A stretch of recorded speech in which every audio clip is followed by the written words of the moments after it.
What's good? What's good?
What's good? What's good?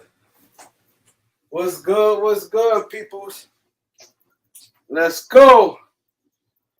Let's go. It's time, boy. It's time. It's time. I got my boy. Let's go, boy. Look at these guys' hype. I already know this live gonna be lit. Already know this live going lit. Cause we got my boy Al Walk 'em down. We got Buck Gray in the building. Too Tall in the building. King David. Gregory Brown. Mr. Hit the Like Button. NBN Chan. Laker 24. Nike Mark. Let's go. Let's get the likes up. He said Clippers K. I mean Memphis K.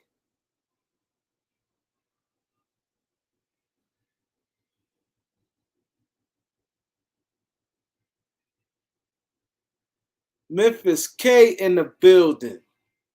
My boy Gregory Brown said, let's go. We need to go 14 for 4, 15 for 15 on the likes. My boy Dennis, 6887. Hey, Dennis, what's 6887? I always want to ask you that. Don't tell me what's 6887. Let me try to guess. Give me two guesses, Dennis. Don't say it yet. Two things 6887 is be. Even your building number or maybe the year you born and the year your son born or daughter, your kid. So that's what I think. Maybe you born in 68 and your kid born in 87, or that's your building number. Tell me if I'm right. Then it's 6887. Tell me if I'm right. We got my boy Greenleaf, the Houston Rockets fan in the building. Go subscribe to Greenleaf. Go subscribe. Good channel. I was on there the other day. They welcomed me good. They treated me nice over there. We got my boy Top Flight in the building. DC Finest. We got B Skrills. Let's get the likes up, man. We only here till hour and a half, man. We here till hour and a half. We got all the guys that's in here. Empire Jeff in the building. We got Empire Jeff held it down the other night. Great show, man. I hope you be able to pull up today, man. Like I said, everybody welcome. While I drop the link, we're gonna talk. Oh, somebody asked me about the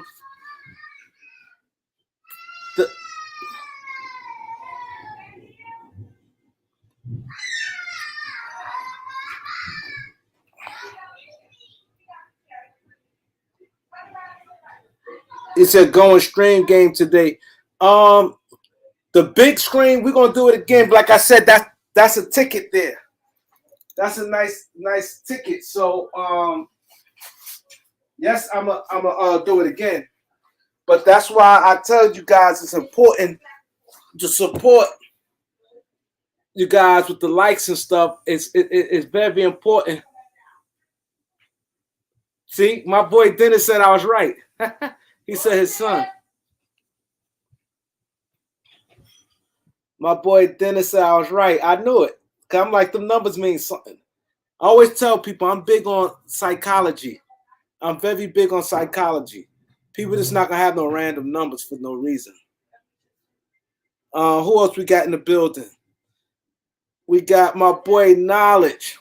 Knowledge is the guy that do all the graphics, man.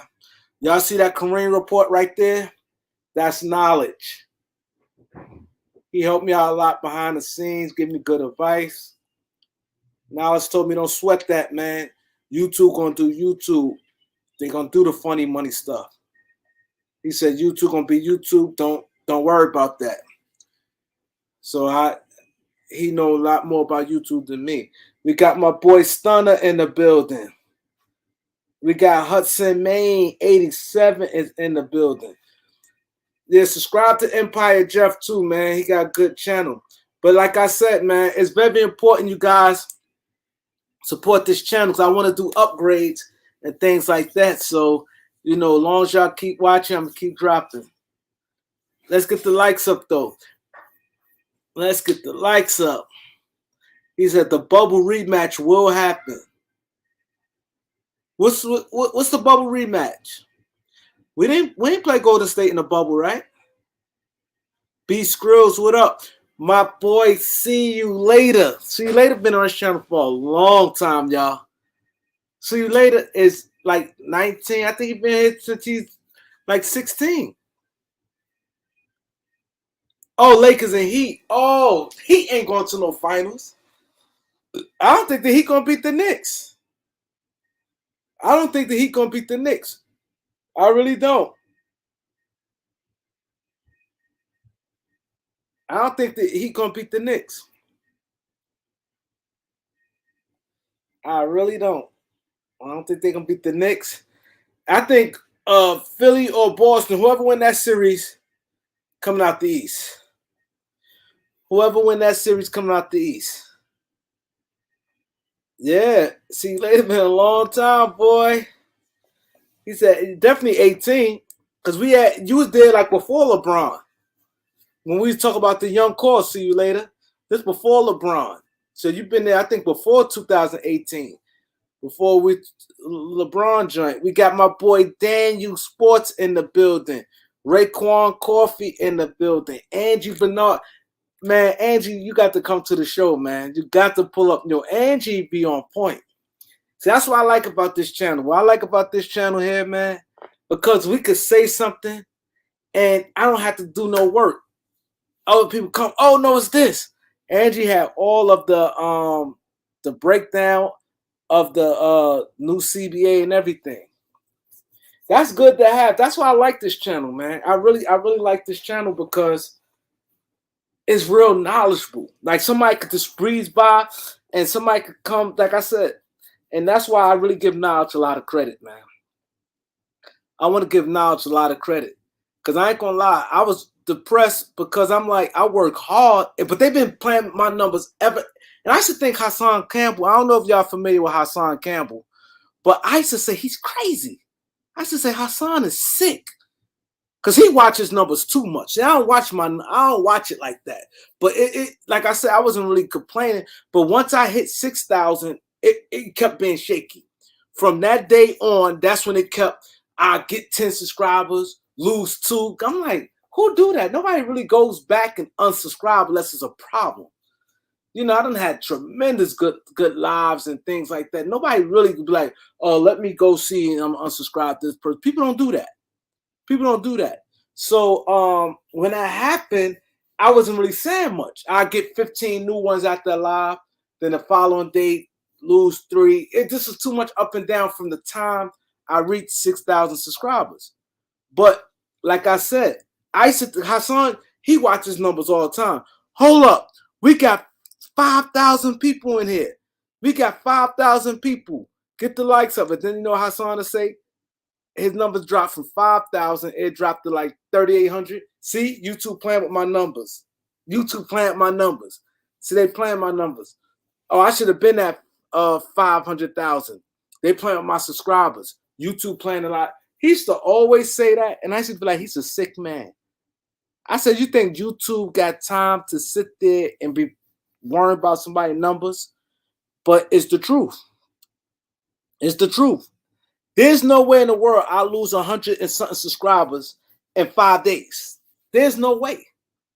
There's no way in hell 125 people sat there and said, I'm unsubscribing. Ain't like I had no real controversy. Ain't like I did some crazy stuff or I'm in real bad. It's regular.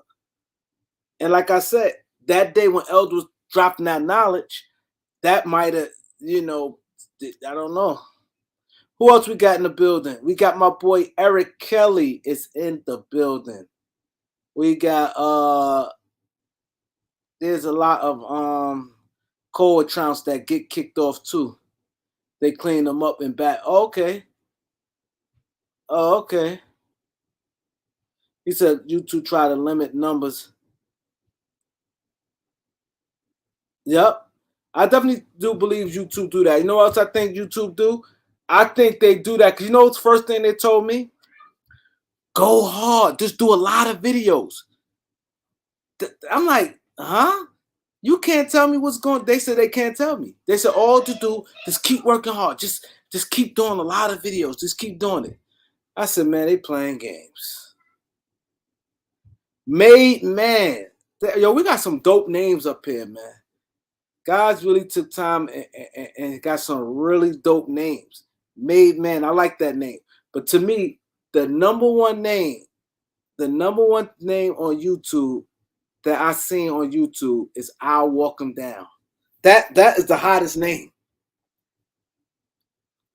That is a hot. He should be a rapper. I'll Walk Him Down.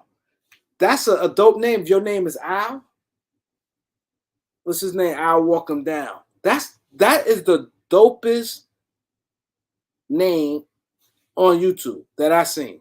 And the dopest rap name, I think, but it don't fit the guy character, is Spot 'em Got 'em. Woo-hoo. That is the hottest name in rap. Spot 'em Got 'em is the hot. It just, you got this little boy, this clown. You can imagine somebody like Uncle Murder or somebody, or like a King Von. Let's say King Von's name wasn't King Von. Let's say his name was Spot 'em Got 'em. Ooh. Only thing that Spot 'em Got 'em is the hottest. I ain't promoting no violence, but it's just dope. Spot 'em Got 'em. That is the hottest name in rap, like as far as a rap, a hardcore rap name. But it had to fit you. But you got this clown from Florida, this little boy. Then they say he a little snitch. Like he's like a little boy. Like that name don't fit him. Spot 'em Got 'em. But that is the hottest name. And I'll Walk Him Down is the hottest name on YouTube. I'll Walk Him Down. That name is dope. Yeah, the Bay got good one. I hope people come on tune on to me before the Laker game. I'm about to drop the link. How we look on likes? Somebody tell me how we look on likes before I drop the link and have the guys come on, man. How we looking on the likes? How we looking on the likes? What's the like count? Cause I want to get people in, let everybody cook, and I want to see if guys feel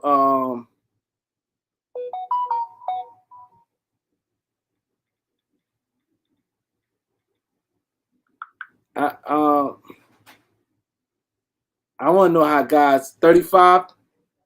That's not too bad, but I would like it to be a little more though.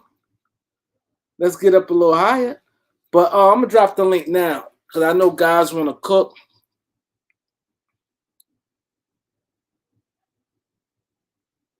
Look, my boy Knowledge said, this is my boy right here. My boy said, guys with 30,000 subs can't get 100 likes. So that's why I say he really, it really helps. That's why I tell people it's the power of the tongue. The power of the tongue. Because I ain't gonna lie, I was pissed off, but he was telling me, he said, yo, Reem, your numbers is good. He said, your numbers is good. He said, your numbers ain't really dropped. He said, the subscribers dropped, but your numbers ain't really dropped. And it's true. Guys with 30, you see guys with 30,000 subs get 1,000 views. Get 1,100 views. with 30,000 subs. I dropped the link. Come on through, guys. Come through. Come cook. I'm feeling good today because we're going to be popping champagne because Lakers going to win, and they're going to be Lakers and Warriors. And we're going to really talk our trash then. You know what I'm saying? They healthy, too. I think the Warriors, it's a good game now, they saying, but I think the Warriors going to win tonight. They just, Clay boy, that Clay going to come up big today. I ain't been watching the game because I said I got to do it live. I ain't do it live in a few days, man. I said I know you guys, you want to talk, but the numbers got to, guys, we got to show out. But that Clay is something terrible, boy. That Clay, I guarantee Clay gonna get like he's 25. Clay gonna get about 25 tonight. Yep. We got my boy Empire Jeff.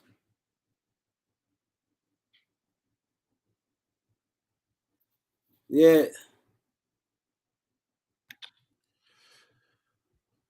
What's going on, Reem? Excuse me. Word up. Well, we got my boy Man Boy in the building. LeBron came 5 hours early to get some shots up. Yeah, Bron. That's why I said Lakers gonna win. He know what it takes. He wants it over with. He not trying to have them things linger. Them guys linger, we're in trouble. Lakers lose tonight, we're in trouble. What up, Jeff? What's up, man? Yeah, Bron was out there like 5 hours early today working on that jumper. What up, Jeff? What's going on? I can't hear Jeff. You can't hear me? Hold on. Can you guys hear Jeff? Because I can't hear him. It's like this thing always do this, man. Give me 1 second in case. Jeff, say something. If you hear me, Jeff, say something. Yeah, I can hear you. Somebody in the chat, can y'all tell me if y'all hear Jeff? Because I can't hear him. Yeah, it looks like the chat hears me. Yeah, Angie said we hear him. Let me try to fix it. Jeff, keep talking, Jeff. Keep talking. Anybody want to come on? I'm going to drop the link while I try to fix this. Because this always happens sometimes where talk all day. I can't hear him. Y'all can hear both of us, but I can't hear. So I'm going to be quiet for a minute. We got Foxy Brown in the building. We got Tom Lou in the building. He said, hey, Kareem, your younger son should start basketball channel for kids. Yep. Yeah, that's true. Wow, he said his younger son look at, wow. Yeah, you're right. You're right, Dennis. That's a good idea. That's definitely a good idea. Jeff, keep talking, Jeff. I'm going to be quiet for a while. I'm trying to fix this. So y'all can listen to Jeff. Jeff, hold it down for a minute. I'm trying to fix this. Got you. What's going on, everybody? What's going on? How many of you guys are watching this Golden State Sacramento game right now? If you are, put the score in the chat.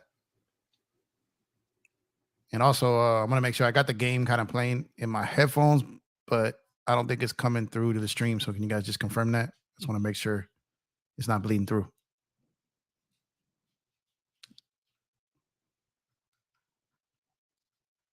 And there we go. You guys don't hear the game in the stream, right? I just got him in my headphones. Just want to make sure it's not bleeding through. And hey, salute Jeff, salute Kareem. What's going on, Dre? How you doing, bro? Hey man, I'm doing good, man. Can't complain. That's good. You watching this game right now or no? Nah, man. I'm just dropping my daughter off at my mama's house right now. About to head to the house finally. Oh, got you. Yeah, it's a good one so far, man. 32-32, about 8.5 for Sacramento on a little run right now. It's gonna be a good one. At least it looks like it. Yeah, man. I'm ready to see how these Lakers look tonight. Oh, me too, man. How you see it going, bro? How you see it? Actually, real quick. Let me rephrase my question real quick. What do you think is the most important thing for them to do tonight? Like the keys to get a victory? Energy. If the Lakers come out with energy, they're gonna win. But if they play like passive how they played the last game, they're gonna lose. But if they come out with the energy and focus that they always supposed to come out with, they'll win. Yeah, I agree. I think they got to shoot a little better today. I think Memphis is going to continue to dare them to shoot the ball. So I think it's going to come down to energy, of course, like you said. That's probably the number one point. The way it seems like whoever's won the first quarter has won every game, right? Unless I'm tripping. But I feel like whoever's kind of established themselves in the first quarter has won every game. Yep. So if we don't even need a full-fledged game 3, right? Give me like 40% of that energy from game 3, and I think we'll be all right. So like if they can come with that, hit their threes, and I'm really, really, really curious to see how Darvin manages the game today, because I think our boy got pulled to the principal's office yesterday. So I think there's going to be some forced adjustments. So I don't know what those are, but sorry, I think your internet's bugging out there, Dre. Yeah, we can't hear you. Yeah, Dre, your internet's you're bugging real quick. Whenever they take Anthony Davis out and play that lineup with LeBron or Rui at the 5, they get killed. It's like, bro, like, why keep trying that lineup if you keep getting killed by it? Yeah, it's funny. Anthony Davis has played 100% of his minutes at the center position. Bron has played like 30% of his minutes at the center position. That's far too much for Bron. Far too much. So, like, I don't know necessarily, with the roster we have, I'm not entirely sure what the answer is, because Bamba's not it. I know people are screaming that because it's just a body that's on the bench, but I don't know necessarily what the answer is. As far as, to give AD any real tight minutes, he's just gonna have to play today, like damn near the whole game. See, yeah, I believe that people are expecting Obama to be a banger, and that's not him. Like he'll grab some rebounds. He's not much of a rebounder, but I mean he'll grab some rebounds and he'll at least try to block some shots for you. Like that's what really, you just need him just to spell AD some minutes, bro. That's all you really need him for. He hit the threes too. He hit the threes. The only problem with Bamba, Dre, and this is a big problem with him, is like he's like I said, you got dudes coming off the bench as instant offense. That dude comes off the bench as instant fouls. So you risk, and I'm not saying don't do it. I'm just saying we have to understand the risk here. Is that if they bring him in and he starts racking up those fouls real quick, then you're in the bonus the rest of the quarter. Because you can't have him in at the end of quarters. Because like I don't know if you caught that Gilbert Arenas show the other day, but he makes a great point that you're pretty much in the bonus towards the end of those quarters. So he was literally unplayable at the end of quarters. So you got to play him at the beginning of quarters. Of course, yeah, of course, early. Yeah, of course. Yeah, I mean, to me, it's the same thing, bro. Let him come in and get you a couple fouls early in those early quarters. That's what it takes, bro. I mean, at least let them deter them from even thinking about just dropping to the hole like it's nothing. When LeBron and Rui in there, bro, they just drop to the cut like they don't think nothing gonna happen. At least if they know Palmer found them, at least they'll think about it. Yeah, no, I hear you. I'm not saying don't. No. Let me clarify what I'm saying here. I'm not saying don't do it. What I'm saying is we have to be prepared for that if they do it. So the same people that, because Dre, you know how it goes, man. The same people who are begging for them to play him are going to be screaming when he puts them in foul trouble. You know what I mean? Oh yeah, of course. So you know how it goes. Yeah, that's my only point. My thing is, if you want to, what do you think about this? If you want a guy in there and I know he's shorter, and I'm not saying I want this. I'm just asking your opinion on this. Would you rather have someone in there like Tristan who might knock someone on their ass if they go in there and send a message versus someone who just kind of plays soft and block shots? Or would you not want that? I mean, honestly, that's why I'd rather have them put in there, but I don't think they're gonna put Tristan there. I think they put Mo Bamba in before they put Tristan. That's why I said Mo Bamba. But I think they should put Tristan in, bro. I don't know. I think they should. Towards the end of the series, I think that's what he's there for. I think he's there to give a hard foul, like towards the end of the series. And he's gonna bring a toughness too. That's the only thing I like about Tristan Thomas, bro. He plays with a toughness, bro. And he's gonna grab rebounds. Yeah, he's gonna do that. I got you, Tom. Give me 1 second. He can be like that Udonis Haslem. He never plays, and when he gets in there, he does something crazy. He gets them wild up and like sends a message and then gets out. So go ahead, Tom. Yeah, but my thing was right now the guy giving us a lot of problems is Tillman, especially at the away games. Yeah, Tillman is well. You talk about those games in Memphis. The games in Memphis. In Memphis, yeah. That game, his game too. I mean, if you noticed in game 3, they actually schemed for him. They made it a point to not let him get going. I think that wouldn't necessarily be a bad idea, but I think I don't care what Ja gets. I don't care if Ja gets 40. I don't care if Ja gets 40 and Jackson gets stop Bane and those dudes, and that's how you get the win, in my opinion. Like how we got killed last game was when Ja and Bane starts driving where. Nobody. Yeah, well, what happened was Vanderbilt did okay, but he got into foul trouble. Yeah. So what do you think about real quick? What do you think about starting Vando off on Bane instead of Ja and just letting Ja get his and try to contain Bane early? What do you think? That's exactly what I was about to say. You took the words right out of my mouth, Jeff. I would say you can That's do what I wanna that, do. but I don't know if Darvin Ham will. Well, I'm telling you, he's been sent with some homework. All right, so there may be Because Austin be Reeves was on Bane the entire series, basically, sort of. Yeah. And we somehow got a 3-game lead. So, well, not necessarily. Well, Bane also just didn't really get going. That game 4, he found his rhythm and he's been going ever since. So I think Reeves did a good enough job on him, but Tom, in these series, people figure things out. You got to give him different looks. You know what I mean? So it's only a matter of time before he makes the adjustment to Reeves guarding him. He's going to find something, and he did. So on doing that, he's realizing that it kind of like when he goes to take off, gives a little like hesitation to take off on Reeves. Reeves is getting lost on it. So he figured that out, and now they got to make an adjustment. So I would start Vando on Bane, because I'm telling you, even if Ja goes for 40, we can still beat them. If Ja's getting 20 plus and Bane's getting 20 plus, that's when it's tough. Yeah, that's the worst case scenario, because now they have 2 guys going up. Yeah, and y'all need LeBron to be aggressive early. I need LeBron to be aggressive early. I need to see him be aggressive. LeBron was aggressive last game, and well, yes and no. Like Bron was aggressive, but he wasn't game 3 aggressive, I guess. But like, I agree. I mean, the whole team has to be aggressive. They need to approach this game like it's their game 7. I'm not saying they can't win a game 7, but why risk it? You know what I mean? Get out there early and see if this team quits. And then especially with playing at home now. And role players play better at home. So, hopefully they will. Darvin is so important tonight, and I know a lot of people don't have a lot of confidence in him, but I'm gonna tell you something. I'm gonna tell you one thing, Dre. He saw his mentor get murked the other night, right? Doing the same type of BS that he does. If that doesn't wake this man up, nothing ever will. And I'll tell you this right now. If the Lakers lose this series, Darvin Ham, he doesn't have to worry about being fired if he loses this series. That's not going to happen. But if he loses this series, he's going to wish he was fired. You feel me? So what I'm saying is, so I think that I think between the pressure, kind of the front office pulling him upstairs, and now the seeing what happened to Budenholzer, I think we may see a little different approach today. And by that, I'm praying to basketball gods that we do not see Beasley or Troy Brown Jr. tonight. If that happens, I don't know. Boy, I was just about to say that, boy. My thing was Beasley and Troy Brown was those are the. Do y'all hear me? Yeah, we hear you, Kareem. Salute to you, my brother. If we don't play those 2, who are we gonna put in? Like, can you hear us? Can you hear us, Reem? Yeah, I hear y'all. I want to.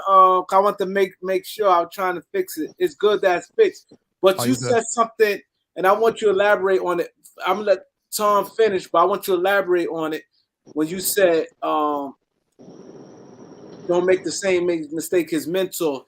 You gotta explain what the mistakes that his mentor made, and this and that.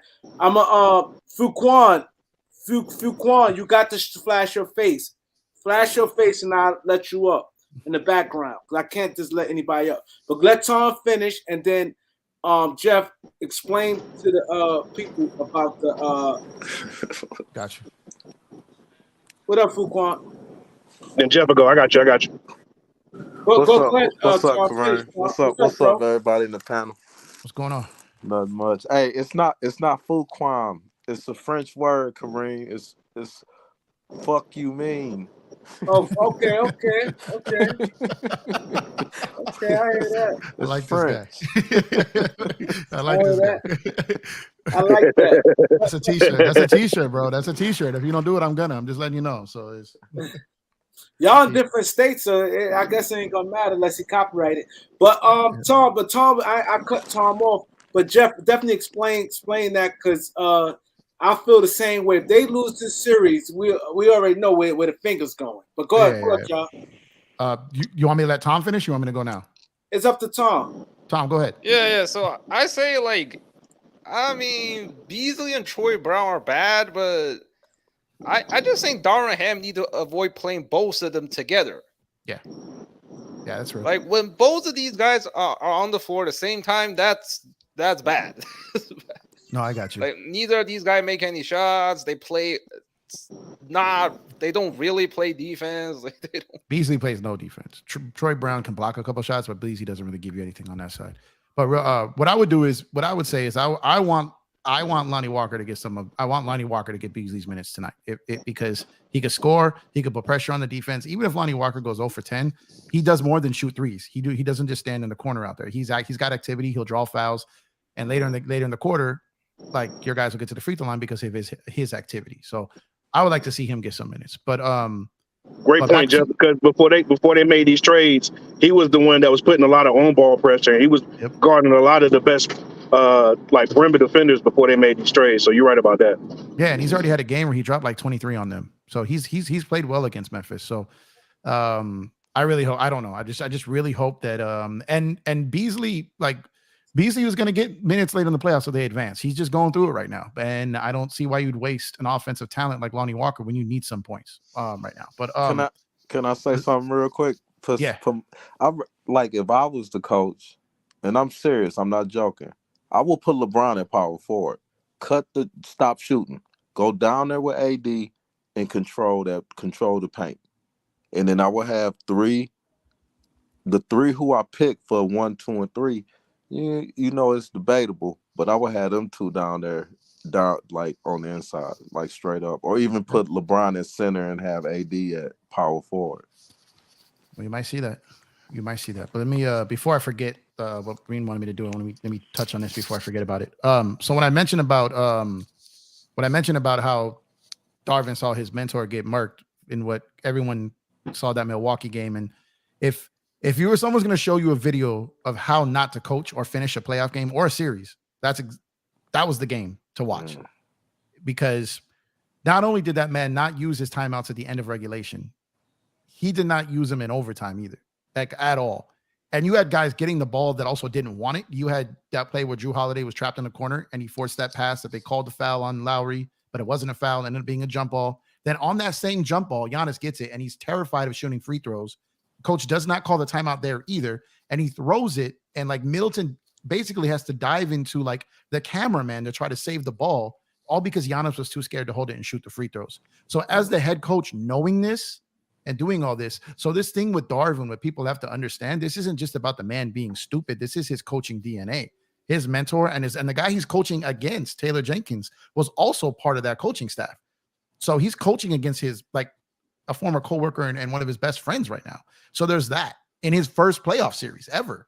So there's a lot that Darvin is struggling with, but the way he saw Coach Bud go down with those decisions, I think that might have been, especially with the heat he's caught since that last game, I think Darvin's going to wake up. That's a good point. That's a real good point you just made. Not only that, Grayson Allen has a history of doing stupid stuff. I would have had Pat Connaughton. Pat Connaughton never hurt you. Crowder really didn't play at all. And I was about to say, they didn't play Crowder, and on top of that, their defense, the way they were playing defense on Jimmy Butler, instead of trapping him or doubling him to get him off the ball, the way they were just letting Drew Holiday play him one-on-one, not the way to play him. Nope. And my thing is this: why wouldn't you put a guy like Crowder in against Jimmy Butler? You know Crowder. They was college teammates, and Crowder going to be physical with him. You're giving him a different look.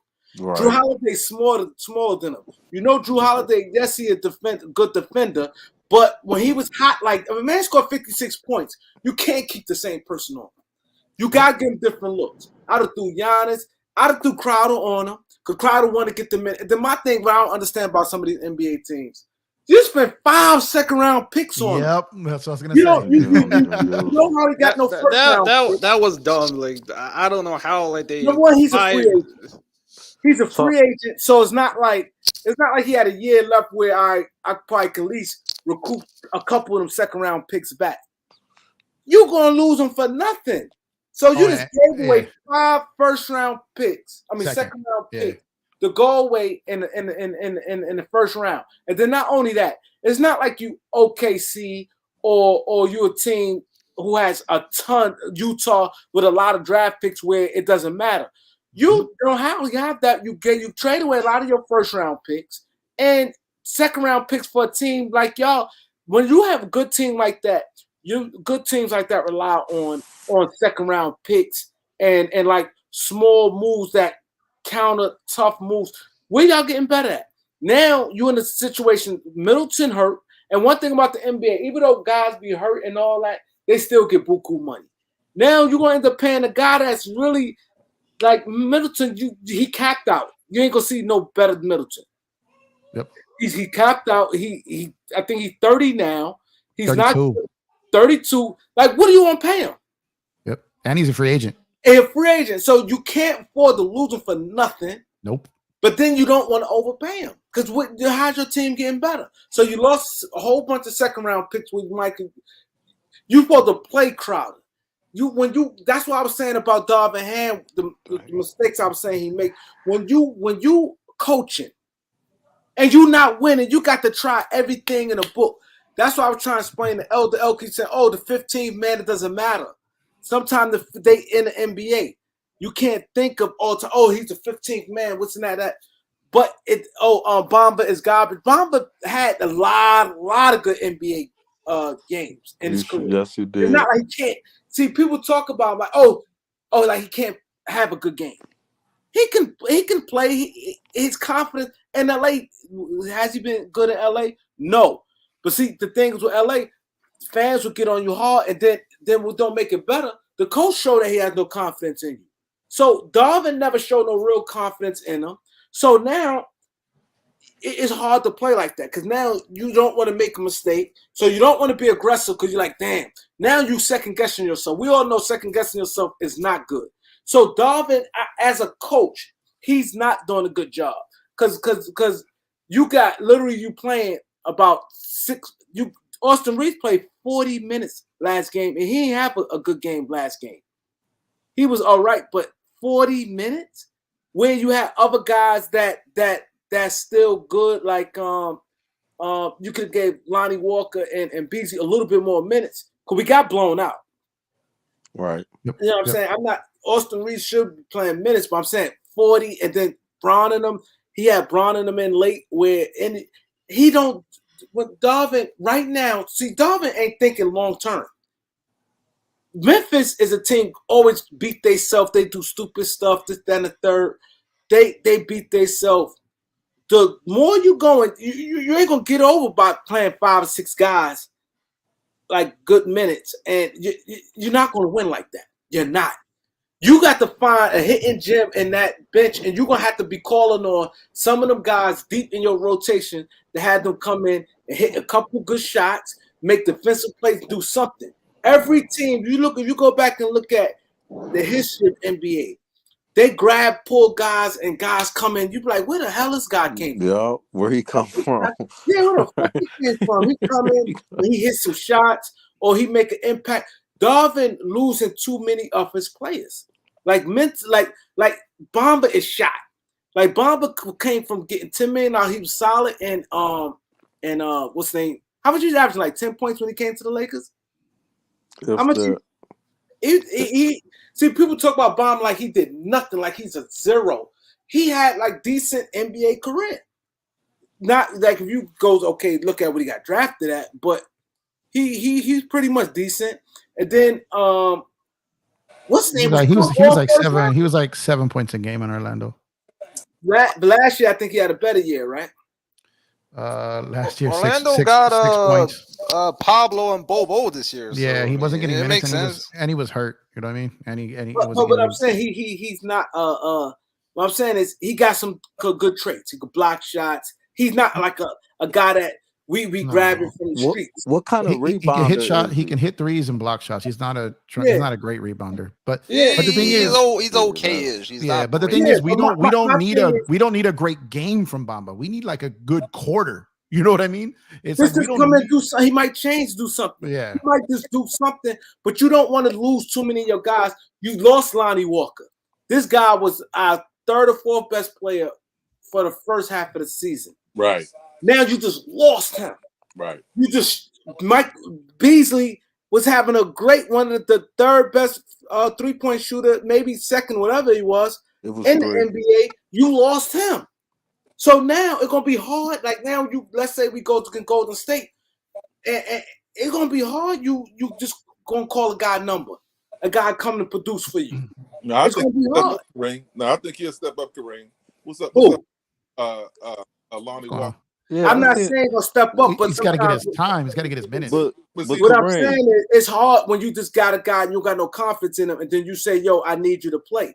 Right. Because now it's hard because the guy don't want to come when you playing because you don't know. Okay, why is I'm on the bench? Okay, so now let's say if he feel like okay, like a guy like Beasley know why he on the bench, he ain't hitting shots. So now a guy like Beasley, you second guess your shot, that's gonna make it worse. Like if I miss 2 shots, I'm coming out the game. A guy like Lonnie Walker, let's say it's the defense why he on the bench. So now he may be over aggressive and start fouling. Like you just don't want to. You don't want guys to feel like if I make 1 or 2 mistakes, I'm out of here. And you know what makes that worse is that when he kind of does that to them, but then no matter what, he'll leave Dennis and Troy Brown in there no matter what they do. Exactly. So it's like you kind of lose players because you're like you've got like one way with them, and then like you're like, okay, well you're struggling, so I'm gonna put you on the pine right now, right? But that doesn't hold water when you sit him over there and you're letting Troy Brown Jr. getting all these minutes and he's giving you nothing.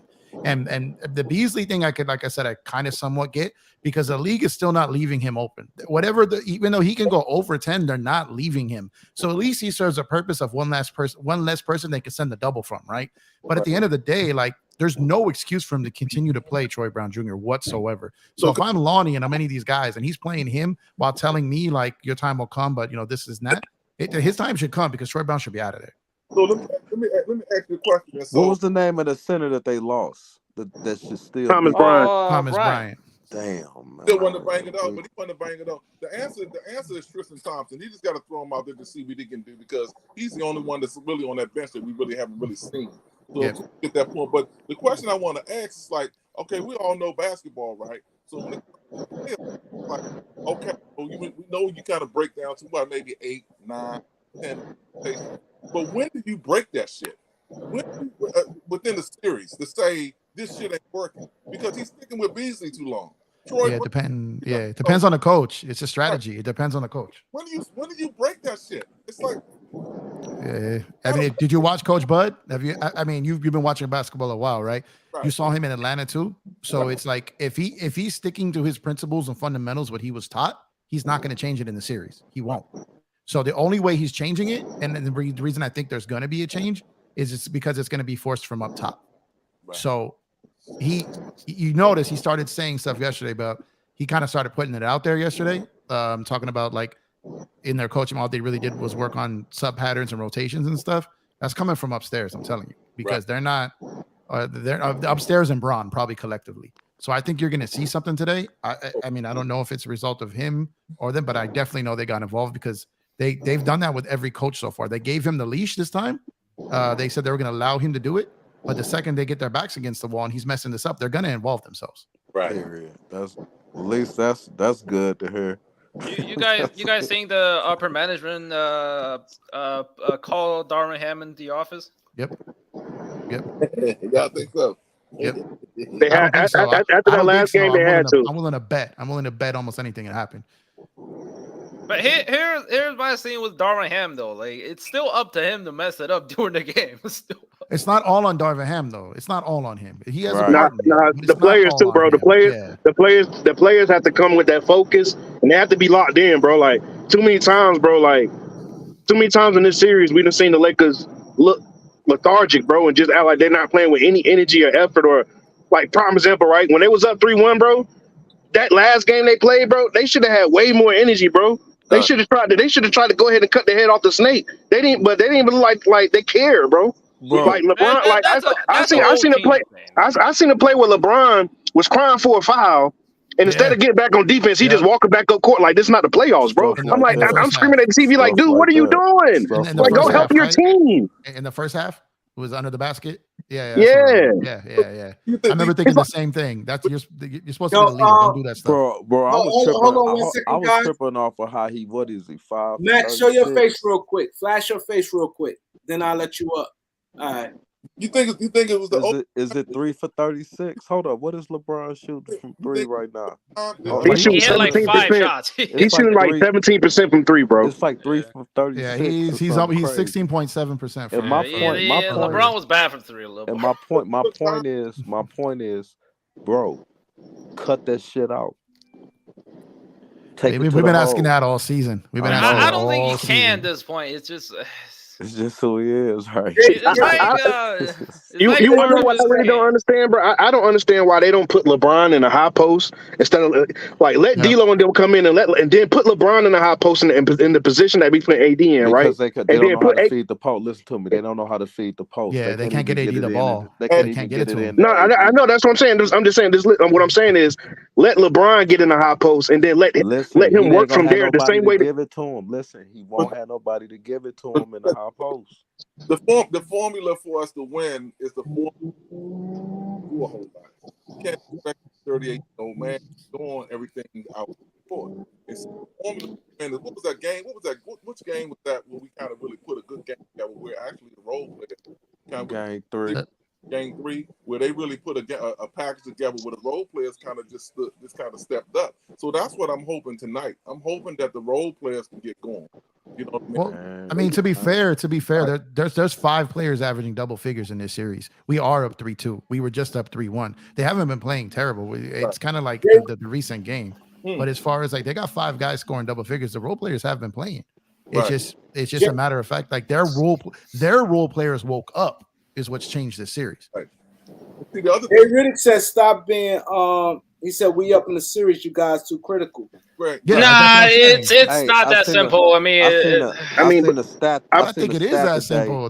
No, what I'm trying to say is like if we lose this game, we might not win next game. I get it, but what I'm saying is he's right. Like we've lost 2 games and none back to back. And they're also the second best defensive team in the league. Yeah, but they're like, you know what I mean? This is not losing they got the 2 of their defensive player top of the players year, though. but they still have the defensive player of the year. They still got John Morant. Right. You get what I'm saying? So it's like that the dudes that they lost are not the top 3 or 4 players. It's the 2 seed. Yeah, I get what you're saying, Jeff, but I'm looking at it more like I need to. What I'm saying is, I'm kind of looking ahead in what I'm talking about right now. When I'm saying this, in order for them to beat Golden State, bro, they're gonna have to be locked in every game. They're not gonna be able to do what they're doing against Golden State right now. I'm not even thinking of them right now. We gotta get them. And even if we do get to them, we've handled them all year. Right. Before we got our trade. Yeah, but not in the playoffs. Cut it out, man. I know, but what I'm saying is, like, for instance, like prime example, right? Like the Lakers have been playing good, bro, but like I just said, bro, it's games. I done seen whole games where it's like they don't have the energy, bro, and it's like, what are y'all doing? It's like when your best player is coaching or something. Your best player is 38. It's gonna take. He's not gonna have it every night, energy wise. Right. Yeah. Let me. Yeah, but even if he don't, bro, like that shit. The other guys. That's why the other guys should be having more energy and stepping up even more because they should know that he's not gonna be able to bring it every night. So the role players should just be going crazy every night. I ain't saying scoring crazy or nothing like that, but I'm just talking about bringing the energy every night. I shouldn't be able to look at the game and be looking at the team like, bro, are the Lakers trying to lose tonight? Like, they're not playing with like, I'm talking about the whole team look like they're not playing with energy. AD, officers, Austin Reeves, like. D, hold up. Let me ask you a question real quick. Do you know who got the best record as far as closeout games in the series? I think LeBron behind Kareem by like 3 games. Did you know that? Yeah, I know that, bro. I know that, bro. Like, I know that LeBron's undefeated when he's up 2 games in the series. He's never let a team come, you know what I'm saying, beat him while he was up 2 games in the series. So if he's been up 3-1 in the series, he's never lost it. I understand all that, but what I'm saying, bro, he got old bones, bro. Do you understand? I understand. I'm not just talking about Bron. I'm talking about the whole team, though, bro. Like, y'all just keep trying to talk about Bron, bro, but it's been like prime example, right? Last game, AD balled out, but the game before that is like he played good defense, but he was looking lethargic and like he really wasn't into it on the offensive end. So it's like, bro, like I don't need the Lakers to be playing like that. All they should be fine tuning to be locked in every game. Real quick, is that he's also hurt. We got to understand that he's everyone's complaining about like him not being able to play and all this stuff, right? And he's been out there playing hurt. He's showing up, and people need to stop forgetting the fact of what he's doing on the defensive side. I can't remember a guy that started playing for sure. Steals and blocks. Yeah, so at the end of the thing day, is everybody blaming the everybody else, but the real problem, which is Darvin Ham-Hocks. He's the real problem. He's a when you part have for sure. when you have Rui, LeBron, Dennis, Schroeder, Brown, and Beasley on the court at the same time, it's not going to work. I don't care how much they hustle, how much they fight, how much they scramble. And you have Jared Jackson and Tillman in, it's not going to work. They're going to get destroyed every time. Yeah. Why not use? That's a fact. Why not put Mo Bamba in the game when you have Bron or Rui? Like, why make not it make run? sense. He's going to cost this series with these terrible lineups. I He's the real problem. agree with what you say, but see, what y'all got to understand is that not only is Sacramento and not only the Grizzlies young, we young too. Right. See, it's hard to play in a hostile environment like that. We was just bound to lose that game in Memphis because of the way that the crowd was into it. See, it's different. I disagree. No, But bro, you gotta listen to disagree. him. That game, you know what? The Lakers what's ain't crazy? had that many games together, bro. That game How was many very games have they winnable. played? Let me make That my lineup that we got right now in the playoffs, how many games have they played together? Like for real, how many? Can I make my point? How many? 5. Yeah. Can I make my point? Yeah, let's let him finish though. Let's let him finish. Let me make my point. See, this is what I'm saying. See, it's different during a regular season game because you got to build the crowd up. But a lot of them players that on that team, they haven't experienced this shit. No game 6 or no game 7 because they haven't gone deep in the playoffs. You got AD out there, you got LeBron out there. I mean, when you look at our squad, who else out there you can really say has been that's been in a situation where they felt that noise? So I disagree. I disagree. I think that team. This is what I say to you. I disagree. I'll finish with this. I guarantee you're gonna see a totally different team tonight than what you saw 2 days ago.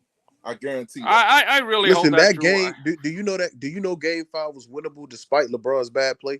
Do you know that game was winnable? Ham took AD out. It definitely was. Do you know that Darvin Ham? Yeah. Do you also know Darvin Ham took out AD at the 3-minute mark when they was down 1 point? Yeah, 1 point. crazy. And then it ended up being we ended up being down double digits before the fourth quarter. Yes, and that's when he put in LeBron and Rui trying to play center and power forward, and he put in the 3 guards, and then lost the lead. You took AD out at 3 minutes left, with under 1 point. That's just bad coaching. That's just stupidity. That's bad coaching. But my thing is, if LeBron was younger, if LeBron was younger, he could possibly get away with it. But with LeBron being older, bro, like he has to play it big, bro, because that drains LeBron when he has to go down there and try to rebound and try to tussle between Tillman and Jackson, bro. That's what I'm saying. That's why they need to play like somebody like Bamba or you know what I'm saying, or Thompson, bro, because that's times where when LeBron's on the court where he shouldn't have to drain himself trying to compete with them big guys down low. And can I make one point real quick? This. Can I just finish up on that point real quick? Go ahead. Sorry about that. Also keep in mind, I to be honest with you, I feel like the Lakers lost that game the second the game before it went into overtime. So what happened was when they make that push. So yeah, he did take AD out, but when he put AD back in, they were only down 8. You get what I mean? So it still exploded after that. He gave that young team hope and energy. And to be honest, the Lakers were probably like, nah, we're good. We're straight. We're not going to give it all right now and then have to go back and play 2 days from now. I think they tapped out. And then I think they definitely tapped out. They focused on tonight. So I think at the end of the day, I think they gave their best effort. They came in that third quarter. They said, we're going to make one more punch. Let's see if these kids crumble, fall, and quit. To Memphis's credit, they did not quit when the Lakers applied pressure. They turned it up. And I think the Lakers just mailed it in and said, look, we can't give it all today after coming off overtime and have to play in 2 days from now. That's just my opinion. I'm not saying I'm right. I'm just saying that's what I think happened. I could feel it. I could feel it. That sound real, bro. But let me ask y'all this though. So I'm an Anthony Edwards fan, so I watched a lot of Timberwolves games last year, but I'm a LeBron fan too. So, but me watching that, Cat last year, he didn't guard the big on their team. Jared Vanderbilt guard the big. Why not play Jared Vanderbilt at the minutes right there with Rui and LeBron? So, cause we going small at guard. Why not just go? If you're gonna go big, if you're gonna go small, you gotta go big at guard. You know what I mean? Now, you're talking about last year's playoffs. Loves 3 guards. No, but your boy Vanderbilt, your boy Vanderbilt be on the bench resting. Yeah, that's where Ham. He gotta make the minutes work. That's where Ham got a coach. Vanderbilt only really plays the beginning of the first and the beginning of the third. And then he's pretty much done. If you put Vanderbilt, Rui, LeBron, and AD together, the team's gonna be too slow. No, I'm talking about the minutes without AD that we playing Rui at the 5. Yeah, he's talking about playing Vando and AD spot. Yeah, Vando and AD spot. Bro, Rui really doesn't like Vanderbilt. Rui and LeBron at the 5 is not going to work. I don't think Vanderbilt can guard Jaren Jackson. Yeah, I don't think he could guard Jaren Jackson though. To be Hold honest, on, No, but in this Rui is series, a in better this fit on series, Jaren Jackson than Vanderbilt. it's in this Hey, series. let he's more Kareem get it off. useful Let Kareem get it off. Let me clarify what he basically saying, and I agree with he's saying. He basically saying at least have a front court. If AD not there, front court of Braun, Rui, and Vanderbilt instead of having Braun and Rui and 3 guards. That's what he basically saying. Which is true. The 3-guard lineup is really was that. Yeah. I haven't liked that all season with y'all. So I mean, I totally agree with that. At least they have some length. At least they have some length in that front court. With them that 3 lineup really came up here to say, is Vanderbilt the 5 or is Braun in the 5 in that lineup? Vanderbilt. Vanderbilt? Okay, then that's makes more sense. Okay, yeah. Tristan Thompson, though. You got Tristan Thompson there, though, too. So Right. He was on. He need to put a real center. Hold on, Luke He Kennard need to out. put a real center in the game. Luke Kennard is out. I'm telling you, he seeing gonna cost. someone in the comments All right, saying now that. watch now. Oh, that Cam would be is gonna huge. cost. He gonna cost the Lakers in the long run. But the thing with Malik Beasley, he not getting Uh, enough minutes or touches. Like it's plays Oh, yeah, where he Kennard- wide Kennard open is and out they tonight. looking him off. Well, if Kennard is Beasley out. makes shots, he'll get more touches. If he Whoever makes put that in shots, the he'll chat, No, get but more touches. that's my problem with Darwin Ham. He doesn't call play for shooters. He Now, doesn't. you got to realize that sometimes people can't play in the bright lights. I mean, when Beasley was shooting with the Jazz, it was just there. But sometimes people they just can't. Beasley been a shooter his whole but life, man. Beasley shot well with 3 different teams. Beasley ain't did nothing all series long. He don't need to touch nothing but He the rim. playing 12 minutes. They playing need to 2 switch. minutes here, They 2 need minutes to there. okay, that's fine. Well, they need to switch his minutes for Lonnie Walker because No. Lonnie gonna knock some. Yep. Lonnie gonna Yeah. rim I press. agree with and Lonnie Tom. gonna- Yep. I think y'all missing what Tom said. Tom said he shot well for 3 different teams, so that's not no fluke. Yeah, he been a shooter his whole life. So why he I been watched bad? Malik. So why he been bad this whole series? Well, What is he to doing wait. right To now? be Like clear, I just said, he not wait. getting the look. Hold on. To be clear, Beasley has always been streaky. He goes through crazy slumps. He's had this streak that he's on right now with the Lakers with every single team as well. He had that's it why last you got. year. Well, that's why you got bodies on the bench. Play Lonnie instead. Yeah, So- I agree with you 100%. But everyone's right in that argument though, because Beasley has lit it up for every team, but he's also been in the slump like this for every one of his teams. So Beasley, I know it's bad defensively, but to get the best out of Beasley, he got to be on the floor with D'Lo. D'Lo finds him. Yep. D'Lo finds Beasley, and he put it in his pocket. Schroeder, Beasley can be standing right next to him. He gonna look him off. When Beasley and Schroeder on the court together, he is not getting good looks. He having to hunt shots. He having to run around and hunt to get open shots instead of getting easy looks. You get the best out of him with playing with Bronny. I was just about to say that before they put Austin Reeves in, they was getting the best out of him. I agree because Brian and D'Lo know how to get on the ball in his pocket. See, like what really hurts him is like guys like Schroeder and Austin Reeves. Like, for as good as they are, they don't know how to get it to him in his pocket. So that's what exactly. LeBron and D'Lo know how to give it to him on time. So I totally agree with that. He should have kept the same star lineup when they first got there. I've been saying that because I do like the creation Reeves give us off the bench. I like that. I've been saying that. I said I was about to say that. Reeves said that. He was screaming that from day one. Because Reeves is a good passer.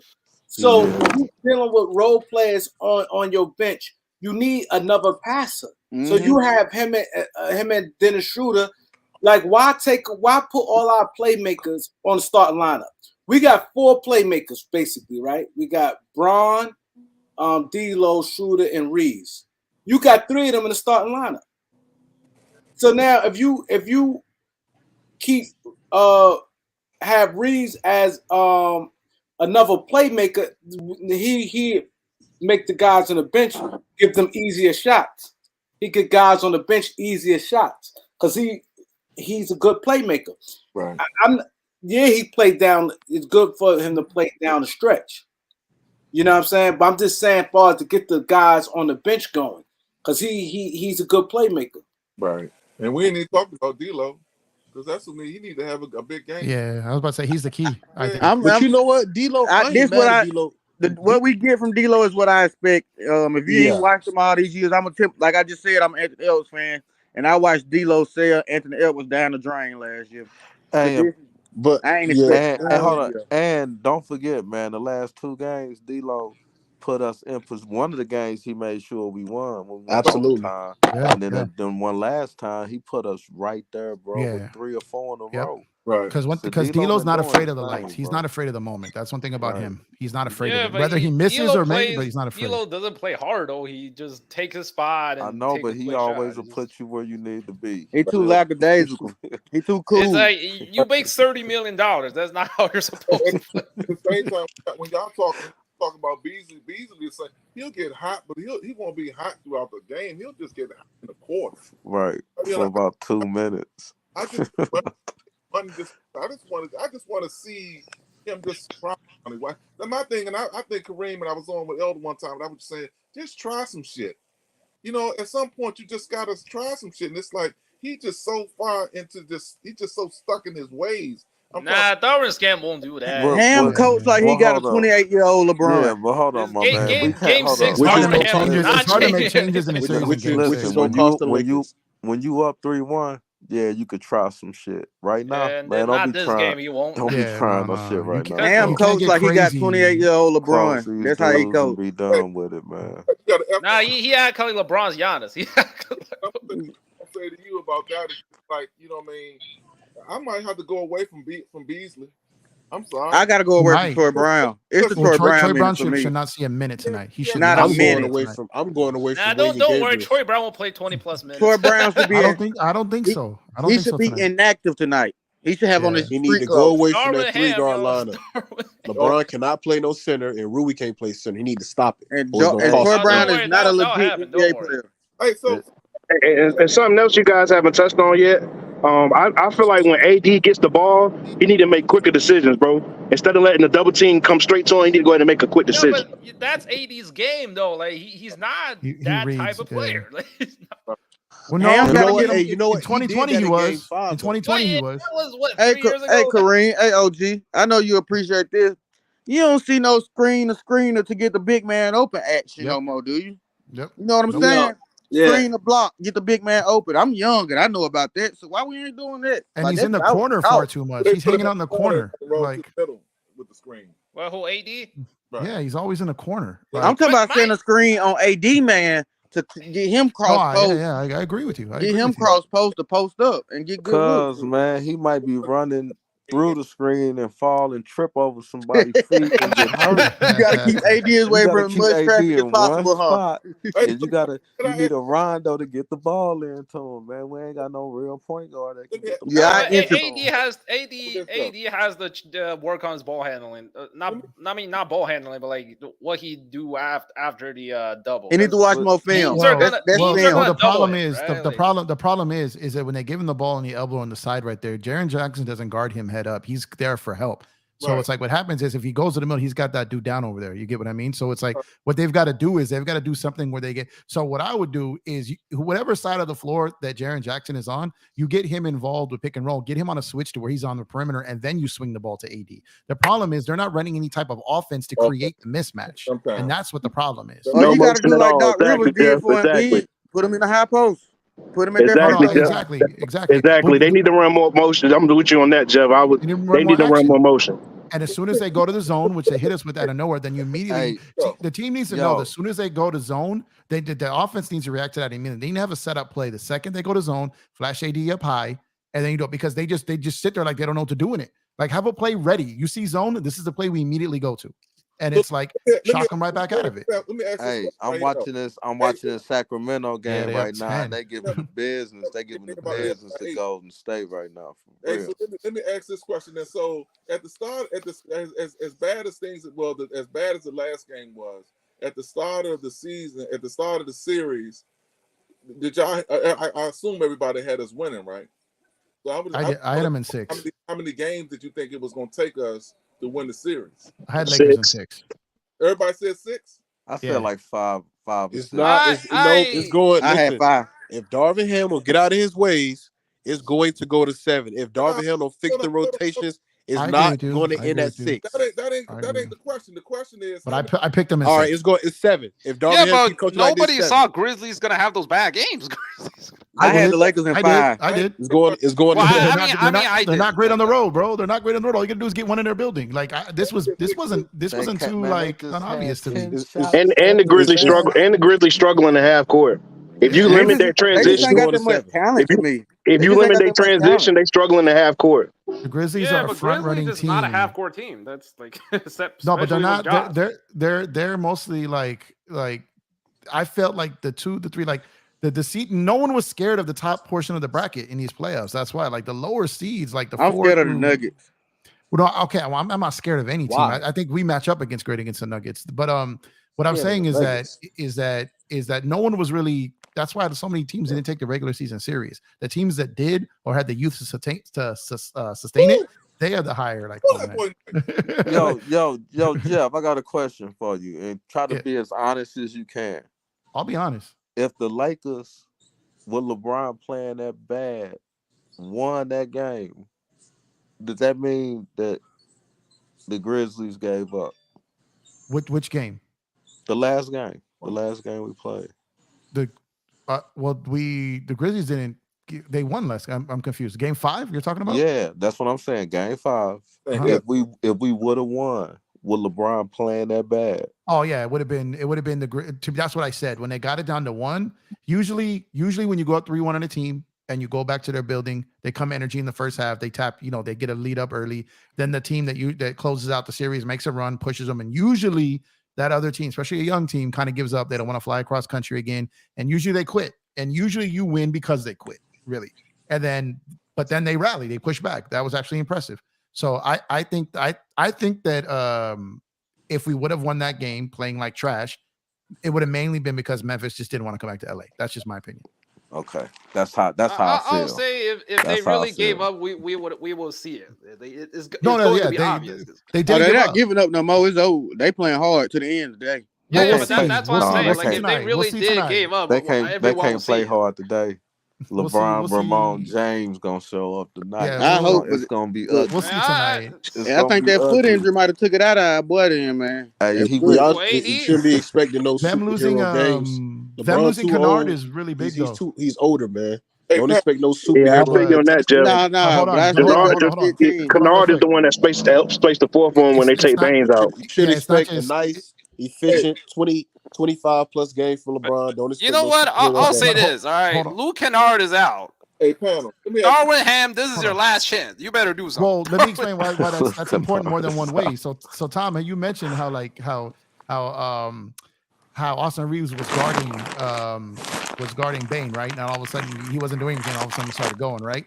So what happened was, believe it or not, Luke Kennard was guarding Austin Reeves a lot, and he figured something out how to guard him, believe it or not, like the last game and a half. So with him out there, Bane has to play heavier minutes, which is gonna lighter on legs his shot. He shot, if you Dylan Brooks got to play heavier minutes. So the thing with the Grizzlies is this: even if you let Ja and Jaren Jackson, if they got 40 each, that's only 80 points. I'm not saying that's going to happen. What I'm saying is typically you want to keep Kennard down, keep Bane down, and keep Brooks down. Now Brooks is doing a good job of keeping himself down. So those 3 guys are the guys you got to shut down tonight. And just Tillman doesn't put up like 20 points, but his energy and effort, you've got to make that guy work. If you can get him in foul trouble and get him out of the game, he's our energy guy of the bigs.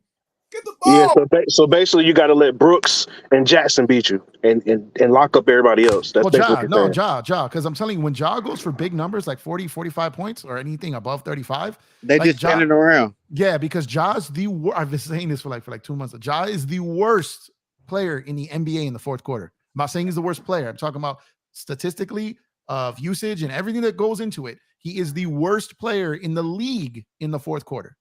So if he's already shooting up a bunch of shots early in the game and other guys aren't involved, and he's going to try to bring it home in the fourth, it's not going to happen. Well, yeah, because Ja got to learn how. It won't happen. It'll happen every once in a while. Yeah, Jeff, I'm with you on that because if Ja learn how to play at different speeds, like if you learn how to, play at different speeds instead of playing just 100 miles per hour, he'll be more deadly. But with him playing 100 miles per hour, always attacking the paint, as you've seen, like he was attacking the paint and AD was getting charge after charge after charge because he doesn't know how to change speeds. You know what I'm saying? Like he don't know how to change gears yet. His teammates get frustrated because when they're not getting he the need ball, a mid-range jumper. He does. He needs to know how to change speeds. Like he needs that. If he could stop on a dime and then go and cut and go one way or another, he's going to be unstoppable. Until he learns that, like he's going to be Kind of like what D'Lo do. And turnovers. Yeah, of injury and turnovers. Like for some players, like say Westbrook, he never learned this. Right. No, but and Westbrook was never a championship player, was he? Yeah. And they're John wasn't championship quality either. I guess No, he can be. He can be. Ja can be. I'm not gonna lie. Ja can be.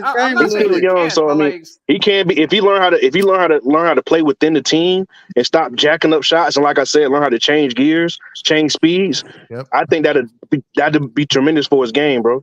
Because you don't think Ja team player? You don't think Ja team player? No, that's not what I'm saying. Ja is a team player. Not you. He said Ja need to learn how to be a team player. You don't think he is? I'm talking about in the fourth quarter. I'm talking about in the fourth quarter in crunch time. He needs to learn how to use his teammates. Too many times he just tried to. Hold on. This is what I'm saying. Too many times he's tried to just get to the basket. He's just downhill trying to get to the basket. What I'm saying is he need to learn how to. When I say play with his team, I mean like for instance, like if Bane's cooking, he needs to learn how to play off Baines a little bit more instead of always just trying to. I'm gonna go to the basket and attack the basket. That's where I'm saying changing gears come into play because he can change gears and where he could speed up a little bit and just that little bit of hesitation could clear up some other stuff for his other players. That's what I'm saying. I only see Ja do that when his other teammates not cooking. Like when he scored that 45-point game, almost a triple double. That game, I think it was he lost that one. I think it was game 3. I believe 24 straight. But he only do that when his teammates is not hitting shots and not cooking. Like he tried to take over that game. Oh, it was in Memphis, as a matter of fact, I think. Or was that in LA? I think that was in LA. No, it was in LA, bro. That was game 3. It was in game 3 in LA. I do think there's a false narrative about Ja to him. Like people saying the team run better with Tyus Jones. No, Tyus Jones just can't score, so they get the ball more. I mean, their half court offense is better with Tyus Jones, but they're not a better team with Tyus over Ja. Facts. They're not a better team. And when I say learn how to play with his team, bro, I'm not saying he doesn't. What I'm just saying is like in certain moments, bro, you got to understand that the defense wants you to like Jeff was saying earlier, they want you to try to get you off. You know what I'm saying? They want you to jack up and go for 24 by yourself because you're not using Baines, you're not using Jackson. So I mean, to me, you're easy to beat that way. You get what I'm saying? So when the reason why he lost that game is because even though he was trying to take over the game, he still should have trusted his guys more. Which means even though they want to hit a shot, I'm still going to try to trust you. I'm going to take over the game, but I'm still going to trust you in the moments that, hey, if I can't get to the cup or if I see that I got a guy that's in front of the cup, like I'm going to try to trust my teammates a little bit more. That's all I'm saying, bro. I'm not saying he doesn't do it. I'm just saying certain times, bro, I mean, even if you're cooking and you're trying to do it by yourself, bro, you still need your teammates at certain points. You know what I'm saying? I got a hot take. I think Jaren Jackson the best player on that team. That's right, all LeBron. Nah, Jaren Jackson too inconsistent. Too inconsistent, bro. I mean, Ja's definitely the best player, bro. Yeah, Jaren Jackson. I think Jaren Jackson's the third best player, to be real with you. No way. Yeah, I think in order for Memphis to get where they're trying to go, bro, they need Ja and they need Bane. They need Bane to be them guys for them. Why you think? Hold on. The start this year, this defense was ranked 28 when Jaren Jackson was out. He come back. He catapult that defense all the way to number 1. But they still had Clark. They still had Clark, and they still had Steven Adams with them, though, bro. Like as good as Jaren Jackson is, without Jackson, they was ranked 28. I know. I get what you're saying about that, bro. But what I'm saying is, as good as Jackson is, right? He has a Obama effect to him too, where he likes to get in foul trouble sometimes. And on top of that, like, bro, like he'll play defense, bro. But like I said, it's offensive game. It comes and it goes, bro. So you can't expect for your second best player to be a guy where his offense comes and goes. Defense. I understand y'all don't play no defense, but you can get a guy to play defense, bro. You can get a guy to play defense. Well, he needs to start playing it because Jaren Jackson got a bigger impact on that team. Let me say that. Nah, I'm not with that. Ja has the biggest impact on that team. Nah, bro. He does, bro. As good as Jaren Jackson is defensively, bro. As good as he is defensively, bro. They're nothing without Ja, bro. They're nothing without Ja. No, you can't say that. Well, I don't think they can win a playoff round without Ja. I can say that. I mean, they've had a lot of games without him. You taking the talent off. You taking the player off. Well, you're removing his 30 points per game. Yeah, that's what I'm saying. Exactly, bro. Exactly. That's what I'm saying, bro. They've had success playing without him in the regular season. You know, they've had plenty of games. And every time they without him, Jaren Jackson numbers go up. No, yeah, that's fair because his usage goes up. But what I'm saying is that I look, I like Jaren Jackson. I think he's solid, but I don't think anyone around the league thinks that Jaren Jackson can be the best player on the team. I don't think so. No, definitely not. No. Yeah, I don't think Ja can be the best player on the championship team.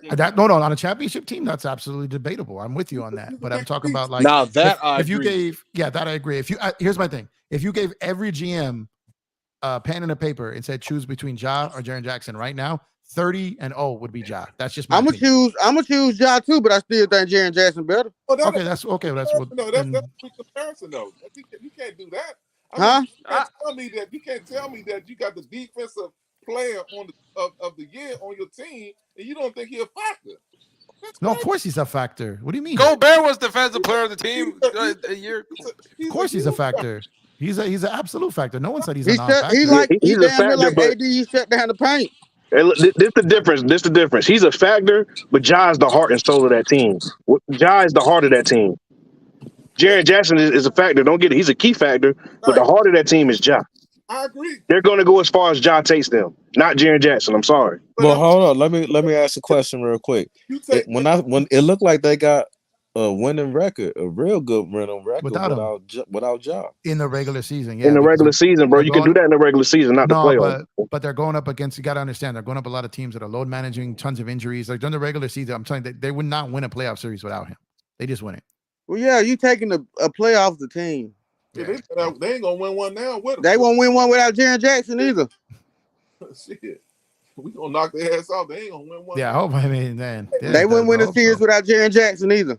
So. I just agree with. I agree with Dre. I think it's easier to find a guy Jaren Jackson a better shooter. Jackson does on defense, but Ja is. You think it's easier to find a defensive player of the year?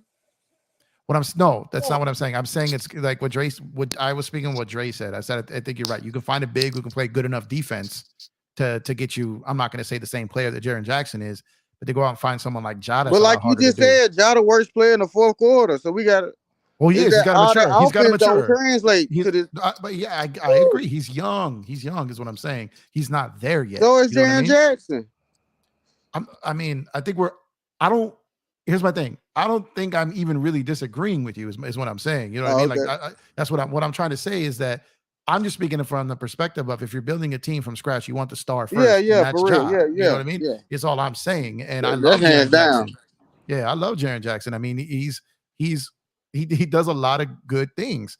But I just think like if Jaren Jackson has 30, like I don't know if it does the same thing as when Ja's going crazy out there. You know what I mean? So it's just there's a lot of dudes can get buckets in today's a lot of dudes can get points in today's NBA. Maybe I can explain it to him like this: if you take Ja off that team and you add in Kyrie Irving, you're done. That's a good way to put it. Yeah, but like Kyrie, if you take Ja off the team and add in Luka, they win it all. He's better than Ja. So like, no, I ain't gonna lie. I don't agree with that. I don't agree with that. Lillard. I think skill-wise, I don't agree with that. I don't agree with that. Ja gives that whole team. Ja has better skill than Kyrie. No, it's not the point of having better skills. It's just that team is complete. They still missing like 3 people. That team is complete. That's a well put together team to me. Nah, I don't think they got enough talent over there to get. They're not a championship roster, but they got the number 2 seed for a reason. You know what I mean? They got a lot of overrated players besides Jaren Jackson. But the West this season was kind of all over the place. I don't see this happening next year. I don't see this. So I mean, I don't give them no credit for being the 2nd seed. I mean, I think it's plenty of great regular season teams that we've not seen in our life. No, I get you. I just give credit to the team that took the regular season serious. You know what I mean? I still give credit to the team for doing that. Yeah, but Memphis is a lot younger team. Like it's a little easier for them to play the whole 82 instead of 60 out of 82s. Well, I mean, they still had Ja suspended. Steven Adams has been out since that was January. for what? Jaren 5 Jackson. games. Jaren Jackson missed the first month, didn't he? Yeah, Jaren Jackson been out. Like I said, I mean that team deserves credit for for sure. Where they Taylor Jenkins deserves a lot of credit. Yeah, but now's the playoffs. Like, well, I get it, but I mean, Ja hurt his hand in game 1. You know what I mean? Like people are forgetting, like he's out there playing, but he's hurt. You know what I mean? So it's like that's what I'm saying with AD. People are giving him hell too. He's out there playing, but he's hurt. You know what I mean? So it's like we could sit here and throw a fit about call him street clothes, and then complain when he shows up and dominates on defense. It just doesn't have it right now on offense, and needs his teammates to step up. You know what I mean? Right. He's out there playing. He's giving his all, but Right. you know he's going through it right now. Nah, you won't never hit me down, AD, no matter what he do. Right. Yeah, and Memphis's defense is really, really good. They're you're playing the number 2 seed and the number 2 defense in the league. It'll be the Right? best Yeah, but they defense we face missing all Steven playoffs. Adams. They haven't had Steven Adams since January, bro. Tom, you gotta let that go. What I'm saying is, Like, AD haven't is had already him since playing like this. January. Watch, Tillman gave us what 2 good games, right? Tillman hasn't had a bad game. He just Exactly. wasn't What getting, do you think is going to happen when Steven Adams is in there? Like, Steven Adams is slower. He can't guard him out on the perimeter. yeah, but he's going to go. He's going to go 1-on-1. Now imagine Steven Adams guarding AD and Jaren Okay, Jackson. do me a on the favor, help. Tom. Go to your computer and look up and go up and look up how many times. Look at the comparison of AD versus Steven Adams. Do yourself a favor and look at those numbers because it's not what you think they are. And what I'm trying to tell you is Steven Adams is is a strong big. He's a strong big. Right. He's one of the strongest players in the league. He's not stepping out and guarding AD on the perimeter. It's not happening. Yeah. He couldn't even guard. Clark- he couldn't even keep Clark Draymond would Green be in front of him. Clark is the piece that they really missing with AD. Right. Yes. Hey, Now AD cooks, Clark. beat him up though. Well, I'm saying he's more suited to guard him. I guess. Is the Yeah, point. he's more suited to guard him, and he make. I mean, even though AD cooking, he still makes him work, bro. He make AD work. He's gonna beat him up. He's gonna beat him up through the course. Tillman make him work a lot. Right. Wait, hold on. It's Tillman's all energy. Tillman's that guy. You're like, really? This is what we're doing? Like, you're just not gonna give me a playoff? He's that guy that's gonna get under your skin, not talking trash, just with his effort. And those dudes affect games because dudes want to take plays off. And when you got a guy like Tillman on you, I tell you what, that's the type of player that the Lakers need to go for in the offseason. They need to go for Tillman. And he's guarding LeBron and AD. You get what I mean? Mm-hmm. We had one in Thomas get Bryant, that. but That he wanted dude got to my be Nah, respect. Thomas He's out Bryant doesn't there. play defense like Tillman. He don't do what Tillman I does. watched Thomas rebound Bryant well. this year. He, for some reason, he can't protect the paint as a center. He doesn't rebound and he doesn't play defense. He's out there purely offensively. We don't need that. from Yeah, him. Tranus Bryant was exactly. He was That's only what. good That's the when reason why. LeBron feeds him the ball, or like say Russ feeds him the ball. Like that was it. We needed another Dwight JaVale McGee type. Is what we I need. was just about, thank We you, needed Jeff, Dwight. thank you. Exactly. They needed the guys who was gonna do the dirty work, bro. I mean, we sort of Hey, have yo, Mobamba, hey, but, yo, he's not hey. playing. Hey, this Sacramento and Golden Mo State. Bamba don't do no dirty work, though, bro. Mobamba ain't doing no dirty work. They out here. The same thing. This bro. fourth Kings quarter is out here gonna be wild. Kings is cooking. Yeah, it's gonna be wicked. I'm telling you, it's Malik gonna be Monk, bro, wicked. was Yeah, on. what's the score? What's the score? 81-73. 84. Oh yeah, so they ain't trying to go home. The Lakers, hold the up, Lakers 84, could have used more. Boy. They just couldn't pay him. Couldn't pay him. The Lakers really He wanted had to be Monk, back. man. He wanted to be with what's the name anyway, bro. No, With the Fox. Lakers. If the Lakers, Yeah, he coulda- wanted to be with Fox If the anyway. Lakers could have offered more because they couldn't because they signed him they signed him for the minimum, dude. Yeah, for the mid level. No, he wasn't mid level. He wasn't. No, mid-level. he wasn't in that. He was minimum. He was minimum. He was $1 million minimum. Kendrick Nunn was the mid level. Oh yeah, that's right. Kendrick Nunn was the mid level. You're right, Jeff. You're right. My bad. We My only bad. You're got right. Monk because he got cut. So well, they not could cut. only- Sorry, like Charlotte didn't pick up his options.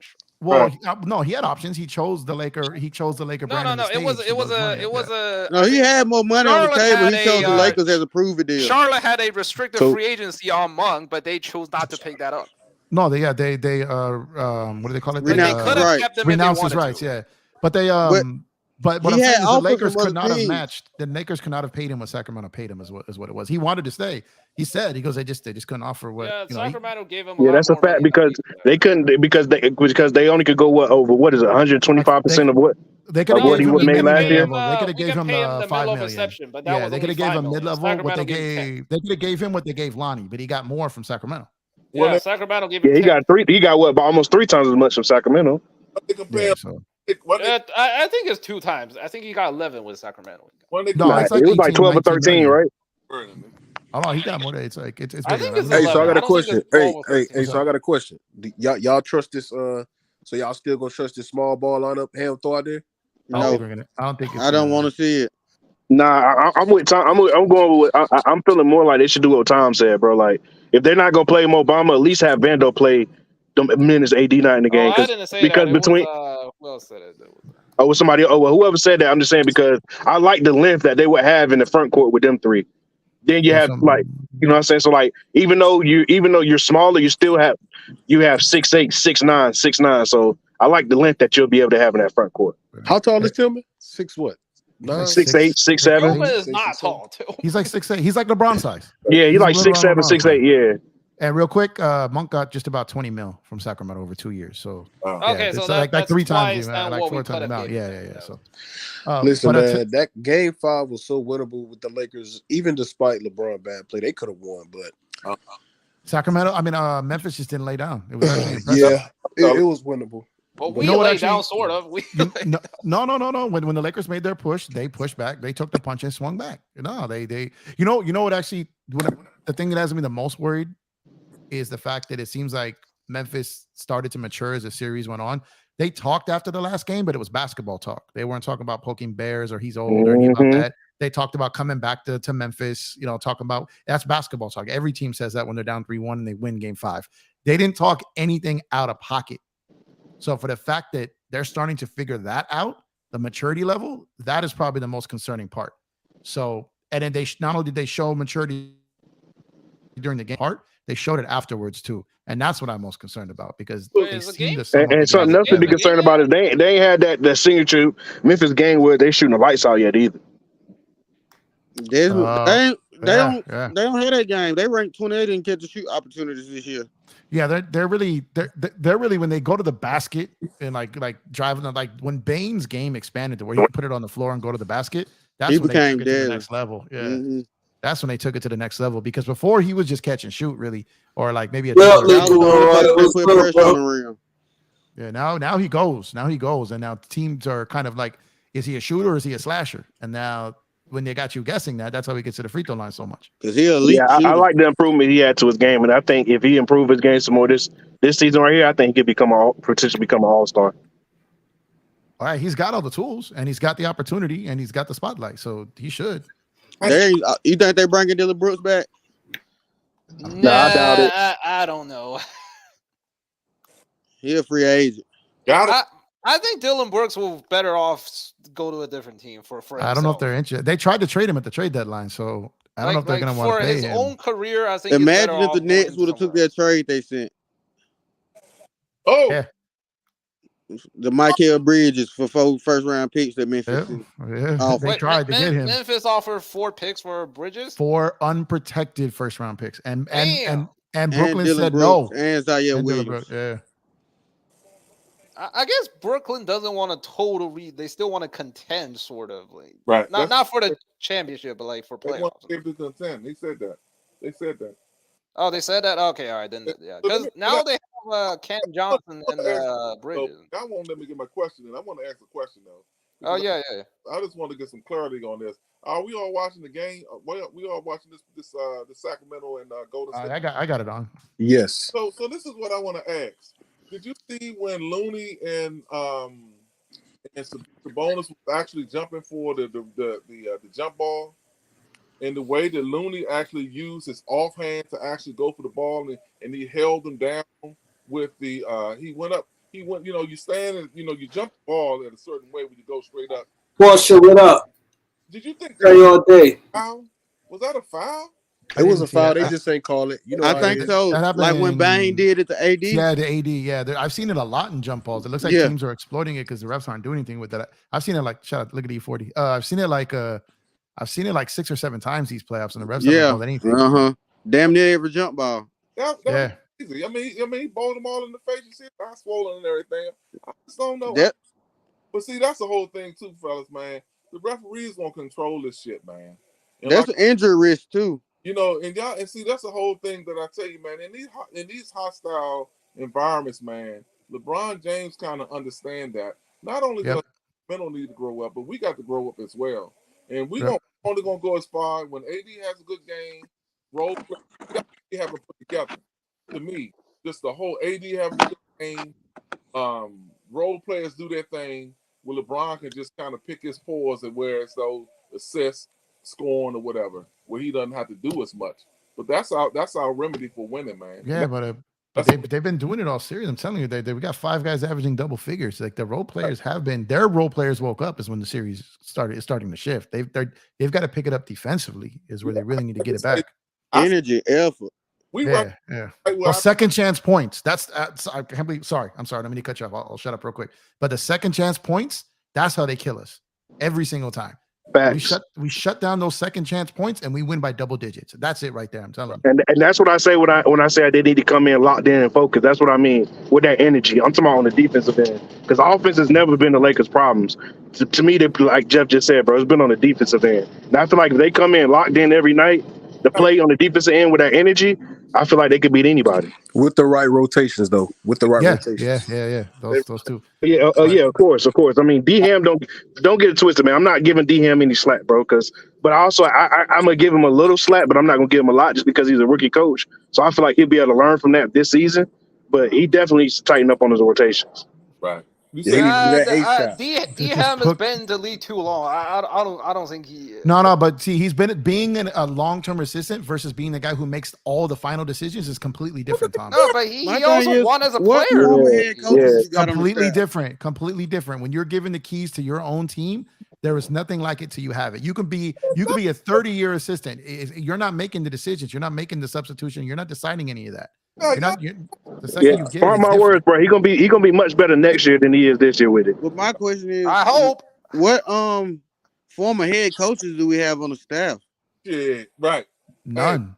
He been that lead. His lead assistant is a development player. No. They hired. Phil Handy's a development. No, I mean they hired a guy from Atlanta. What was the guy name? Forgot. He wasn't a head coach though. No. I mean, like what I'm saying is like when they hired assistants, they for some reason hired that dude instead of say like a former head coach. No, they tried to get, they didn't want him to feel like his job was threatened with having a head coach up there, bro. Well, they also most rookie coaches have former head coaches on the sideline. I mean, they also didn't want to pay too much for an assistant. We can hire Nick Nurse this offseason for assistant. No, Nick Nurse is going to get a head coaching job, bro. He's going to Milwaukee. Just wait. I wouldn't mind seeing Nick Nurse in Milwaukee. Okay. I'm telling you, watch. He'd be in Milwaukee for sure. No, I mean it makes sense. I mean, if Budenholzer gets fired, which I think Budenholzer's gonna end up with the Clippers, and it's gonna be hilarious. Budenholzer should be fired already. He should be fired for the game. Hey, look, Jeff, that would be hilarious because I ain't gonna lie. I thought that if the Clippers were to fire anybody before Ime took that job, I think they would target. I thought they was gonna target Ime. They're not gonna. They were. I'm just telling you from. I know 100%. They're not gonna. They wouldn't have touched Ime. Oh, they wouldn't have? Oh, damn. No. I can tell you that 100%. They've got a little some of it started coming out yesterday. I don't know if you saw that thread on Twitter. They've got themselves a little harassment issue within the office there. You'll see it start coming out. They couldn't touch him right now. Yeah, just watch. Damn. So they couldn't be anywhere near Ime. That was never gonna happen. And that's why Ime. So if they hire Udoka, all this stuff will just come out. Yeah. Well, Ime is known for 6 months who hired him, who would hire him, and who wouldn't. And that you don't think he would have waited on Milwaukee, Toronto, like all these other jobs if a playoff team. Houston job isn't that bad. For a coach that took his team to the NBA Finals, like that's your only option. Yeah, it's kind of bad, bro. You know what I mean? Yeah, it definitely is. That's why he's talking about trading the players because he want to win. Yeah, Brooklyn was gonna hire him, and then they're Yeah, but I don't think Houston's going anywhere with their current roster. If they can trade somebody, that's not what I'm saying. It's like people are acting like Ime had the pick of had his choice. He didn't. He took the first one who offered him the job, like since Brooklyn. Like no one else. Clippers were not gonna go after him. I promise you. Yeah, thanks for clearing that up, Jeff. Because I ain't know they had all that going on. So thanks for clearing that up. There's a lot of teams that will not touch him. But the Clippers. Damn, but the Clippers was the off the court stuff again.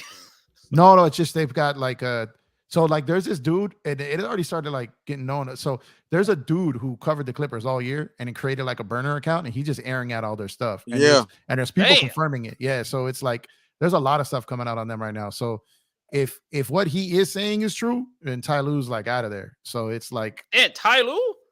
I'm not saying it's happening. I'm saying if this but Ty Lue is the guy who might be in trouble.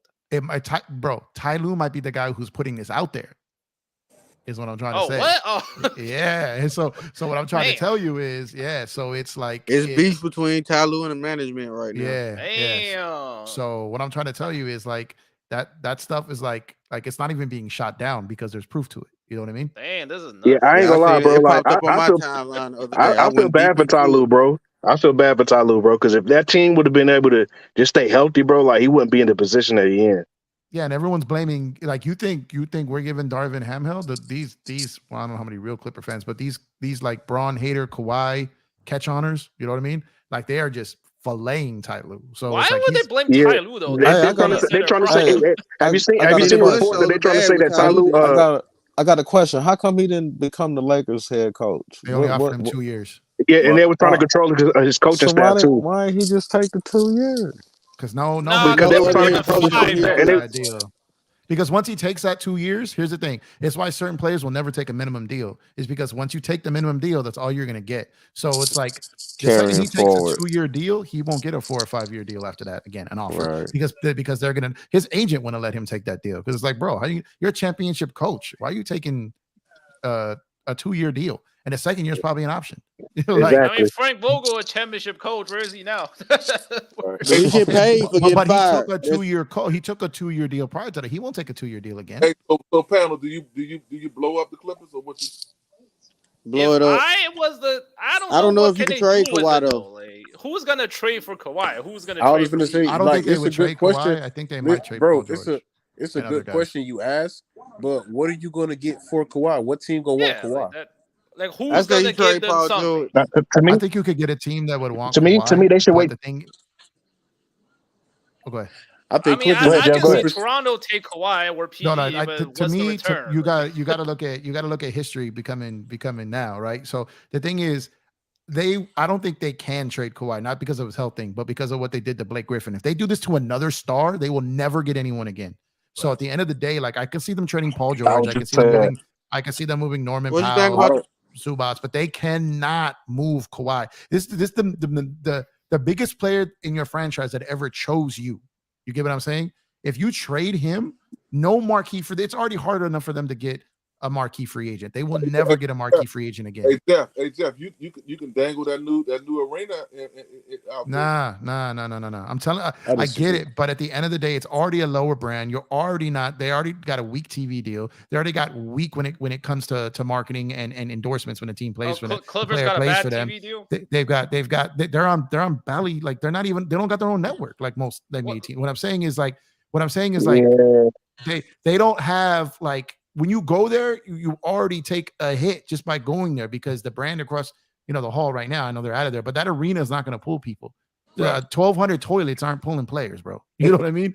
Like it's not the players don't. The players want to be as big off the court as they want to be on it, and that's never going to be with the Clippers, especially if they trade Kawhi. No marquee player would even meet with them. Yeah, but at this point, what about a Paul? And it's bad enough. And it's bad enough that they are called the Clipper curse. people swear that the Clippers are cursed, bro. So that's another thing that's all against them. Breaking up. And also, I don't think they trade PG if Kawhi. They can't trade Kawhi. Like I don't. Well, it depends. No, it depends what they can get for him. You got to realize they've got to get some. They have no tradable assets. But PG is kind of in the same boat though when it comes. What to about a Paul George for cat trade? Minnesota's not taking that. No way. Man. They might. They might. The thing is like they can't move Gobert really. Not for anything close to what they paid for him. Right. So it's like to get any type of, so they may just be like, look, these aren't going to work with these two bigs. We paid all this for Gobert. We might as well make him our main big and get a wing, that can play with Edwards. I'm not saying that deal is going to work, but that team can only get better by moving Cat. They're not going to move Edwards and they can't move Gobert. Their only play is Cat. Yeah, and they would be able to they wouldn't be able to trade just Paul George and Cat straight up because now they would be able to get picks back with Cat. Just because of Paul George's injury history. So that'd be neither one of them teams got picks. It'd have to be straight up. Minnesota don't got no more picks to give, and neither do the Clippers. That's what I'm trying to say. That's why when people are like, well, they their picks win a Paul George. No, what they're saying, well, they could just trade Dame for Paul George. It's not going to happen because if Portland wants to move Dame, they're going to want to clear the deck, get young players and picks. Clippers don't have that. So it's like, now that's where a 3-team deal comes into the perhaps. But what's that third team going to get? What young team wants Paul George? What team with picks and young players is going to trade that for Paul George? Right. I mean, Toronto can trade OG for Paul George, but like that's all you want. Like, I can tell you a team. They want 3 first-round picks for OG. I can tell you a team.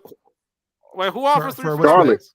Charlotte. I believe Charlotte being on the deal like that. A team like Charlotte. I don't know, man. They already this bad. Like, why would they throw in their picks? I don't think Paul George is a big enough name. I think they'd empty the clip for like a bigger and name. LaMelo and nobody else. Like, nah, hey, trust me, bro. I'm here in North Carolina, bro, and trust me, bro. Charlotte always does great. Prime example, right? Look what they did. Look what the money they gave Gordon Hayward. Right.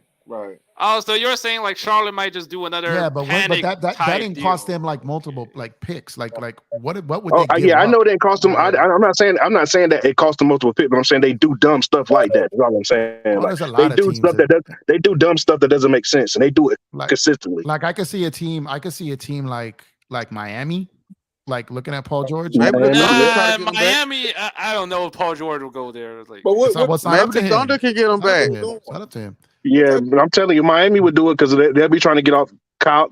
Like they'll swing like, oh yeah, Kawhi wants to play with Kyle Lowry. Robinson.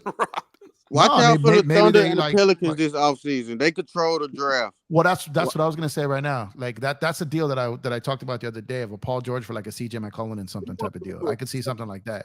But what's his Paul George for CJ? What's his contract? Yeah, I can see it. I can see that. Don't they already have Zion's injury problems? Now you want Paul George? I'm just saying. Usually it's like you're trying to shake things up because you got look, when you don't have options, like we don't got a ton of picks, got all these different things. Only thing you really got to do is all you really got to do is a movable contract. And you got to find something that matches that contract to move it. And if you're the Clippers, you have to figure that out soon because when that new apron hits, you're completely handcuffed. The Clippers can make no moves when this new apron in the CBA. I mean, their biggest move is Kawhi, but that's not. They're not going to move Kawhi. They're not. I know. That's what I'm saying. Like their biggest move essentially is no go. So yeah, they won't move Kawhi for the same reason that the Lakers wouldn't fire Ham. If you fire a head coach in year one, you'll never get a quality head coach again. And the Clippers will not trade Kawhi because he's their biggest marquee free agent, and you'll never get another one again. There's certain things, they're like unwritten rules that you just can't do. Well, they can fire him during the season because then he got next year, but he's going into training camp and he's making it at least the first 25 games of next year. Yeah. Because anything outside of that, and he's a clutch client. So there's that. So like Darvin Ham was clutch. He is clutch. He is clutch. He's a clutch. No, I'm sorry. So like he's whiz clutch. That's what I'm Yeah. I didn't know about that. I didn't know. There is only one. Damn it! I can't believe I didn't think about it. There's only one chance in hell that the Lakers get out from Darvin Ham and they save face. There's only one chance, and that's if. Did you guys notice what was leaking in the media today? Did you guys pay attention to what was coming out of Milwaukee? Nah, I was watching the draft. How they said that Milwaukee really misses Darvin Ham and him. There was a big loss when they lost him. So the Lakers really wanted to get out of him, and the Bucks got rid of Budenholzer, and Giannis wants Ham. That's the only way it happens. Outside of that, it's not happening. He can have him. I know that, but that's the only way. That's the only way that can happen. That's too good. That's still a stretch. It's a stretch, but it could happen. If the Lakers are over him and want to get rid of him, but don't want to, take the hit for firing him in year one, if he's saying, "Hey, release me so I can go back there," then that's on him, not on them. You get what I mean? It's different. But I don't think Darvin Ham's gonna pull this. If Giannis wants you as his coach, and you've already coached there, you wouldn't do it? You coaching LeBron. You ain't going nowhere. Okay, you got 10 more years with Giannis or a 39-year-old LeBron, bro. I'm not saying it's happening. I'm just saying when you put it out there, it's not as crazy as it sounds. I think Darvin Ham is better off going to the Bucks after LeBron. Like that would have been more. No, I think he better off. If he can go tomorrow and we get somebody else, I would take that. Yeah, I would too. Yeah, but that's too easy for us. That's not happening. Yeah, it might not be, bro. Look, here's the thing. Giannis has 2 years left on his deal. If he's telling them that he wants that coach gone and that's who he wants, and knowing that they talk still. You get what I mean? There's a bigger chance Giannis comes to us instead of him doing that's 2 years away. So no, there's not a bigger chance. That's just in time. Like AD gone, LeBron gone. Here come Giannis. Let's go. Here come Giannis. Y'all watch Fox going back and forth with Steph. Yeah, but they're up 12 though, so that back and forth really is. Well, our game's about to begin. 13 now. Can't trade baskets. Yeah, I'll holler at y'all. Hey, Kareem, shout out for letting me up, man. I've been watching you for a minute. Salute to you. Appreciate you. Oh yeah, I'm gonna go catch this game too. Y'all have a good one, man. Pleasure talking with you guys. Yeah. Well, they better win tonight. God damn. All right, see you guys. Good seeing you. Look at this Bama. They getting ready to give it up. Kings crumbling right before your eyes. No, How gonna they have the control of this game all game? Now they crumble. They're gonna rebound. They grown up. I mean, that's what we got to do. That's what I keep saying about the point I was just trying to make about even with the Lakers. We got to grow up a little bit. Even though LeBron got all these components around him, they still he got to still allow them jokers to just experience the moment. What you mean? What you talking about? I'm just saying it's a different part of the season. When you get into this playoff basketball, man, you got to grow up, man. You got to grow up fast and understand. Every possession means something. You just can't be coming down and jacking up. I mean, that's the sad part about what because I love Russell Westbrook. I think he's a hard-working player, and that's the question I wanted to ask the panel, whether or not they thought that the Clippers should keep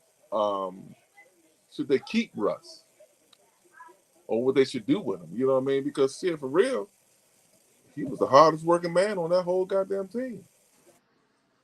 On which team? With the Clippers. With the Clippers, you know what I mean? Russ was getting in. He just make a lot of turnovers and bad decisions, but he trying to make up for that shit, man.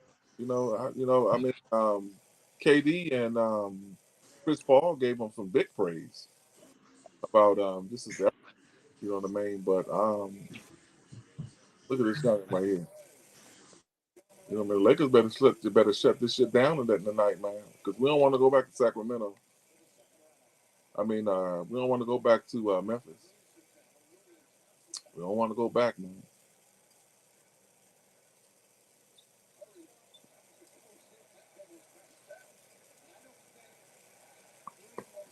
We was actually talking about Steph, because I'm kind of old school, you know what I mean? Just talking about the shooting, but, man, Steph is a goddamn assassin. They can't stop that boy Fox, man. Hey, let me ask you this question, though. Hey, do you think that the Lakers fucked up that they didn't take Fox? Yeah, I think. Well, we gotta think about it, man.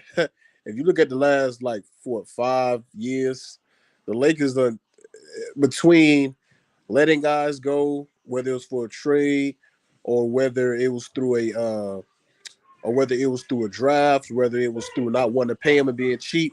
The Lakers done dropped the ball on a lot of players, if we're being honest, not just Fox. Right. So where would you actually put Fox on that list with all the talent? I mean, outside of Brandon Ingram, where would you put Fox in that mix? Because man, Fox is nice, man. Fox gonna be he nice. If I had to say out of all the talent between everything I said, he'd definitely be top 3. He'd be a top 3 player that the Lakers could have Lakers definitely dropped the ball on. So who's the other two? Brandon Ingram? Nah, B.I. and all them guys that's still hurting injured for the past 2 years. I ain't talking about them. Ball, Ingram, all them guys, I ain't talking about them. But like Tatum, through draft, I was saying different ways. Tatum, Fox, who else? It's a lot of guys there. Even guys they didn't re-sign, like key pieces to the championship team. The JaVale McGee's, the KCP, just different guys. Right. Not necessarily through drafts, but just the Lakers dropped the ball, man. They dropped the ball on a lot of key pieces, championship pieces, and talent over the past few years. Right. So, I mean, but Fox is definitely in the top 3. Him and Tatum are in the top 3. Right. Right. Yeah. Now Fox is nice, man. That boy nice, man. I really haven't watched Sacramento too much, during the course because I'm always on the Lakers and I don't really probably watch them when they play. But it looked like it's going to be a game 7, man. They got 7 more minutes. I don't know. They got that assassin out there, though, man. These jokers can fill shit up, man. But I like the way he on the. I like the way they playing Steph though. Right. They not letting him get nothing easy. They double teaming him. They trapping him. They not letting him just. They actually doing whatever game plan. The coach, what's his name? Coach Mike Brown drew up. It's working. He's a hell of a coach. I got to give it to him. Oh yeah. I don't know why he's not the Lakers coach, to be honest with you. Why Mike Brown went on that list? I just know this, man. Speaking of coaches, this is what I know this. Darvin Ham, if he don't get out of his, I don't know what's going on mentally, what he think he doing, giving rewarding players because they done played hard. And bro, if it's not producing and it's not helping, he's going to cost the Lakers this series. He's going to cost them. He's going to cost them. Right. If he don't get out of it, if he don't stop running that 3-guard lineup and putting Rui and LeBron at center while you got JJJ playing a 5 and Tillman on the court at the same time, it's going to cost the Lakers this series. I know that. I get you. You know, and the thing is that, you know, I mean, if it's all about, and when you got a star player like that, when you kind of basing everything around, I'm not a star player playing out of position. If my star player in as playing a 4, that's what he's gonna play. If you said what again? Let's get the likes up. Let's get to 100 likes, y'all. Before I end this live, the game about to come on. Right. Let's get to 100 likes, man. We got 6 more likes. Yeah, 6 people hit the like. Right.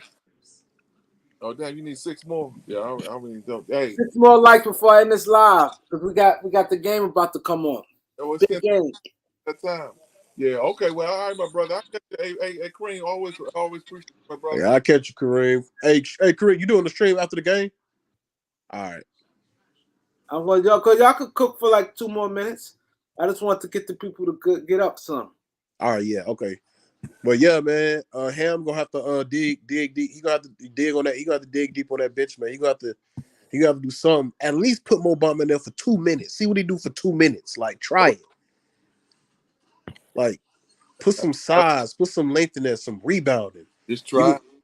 Try it at least for 2 minutes. I agree. I agree 100%, man. Dude is. I don't like what he game 5. Like I said, game 5 could have been won despite how terrible LeBron played. Game 5 could have been won. Right. Because come on, you down 1 man at the 3-minute mark at the what was it, the 3rd quarter, and you take Anthony Davis out the game and y'all is 1 point. They got a 1 point lead and you just snatch AD and you put in that small lineup while Jaren Jackson Jr. is still in the game and like it's just decisions he make that. Hey, but see what you say. You make a whole lot of sense. But let me ask you this: so why he don't think that we need to stay big? That's the whole thing. I don't know why he don't think. I don't know why he don't play Mo. Yeah. I don't know what his thing with Mo is. I don't know. I wish I had the answer, man.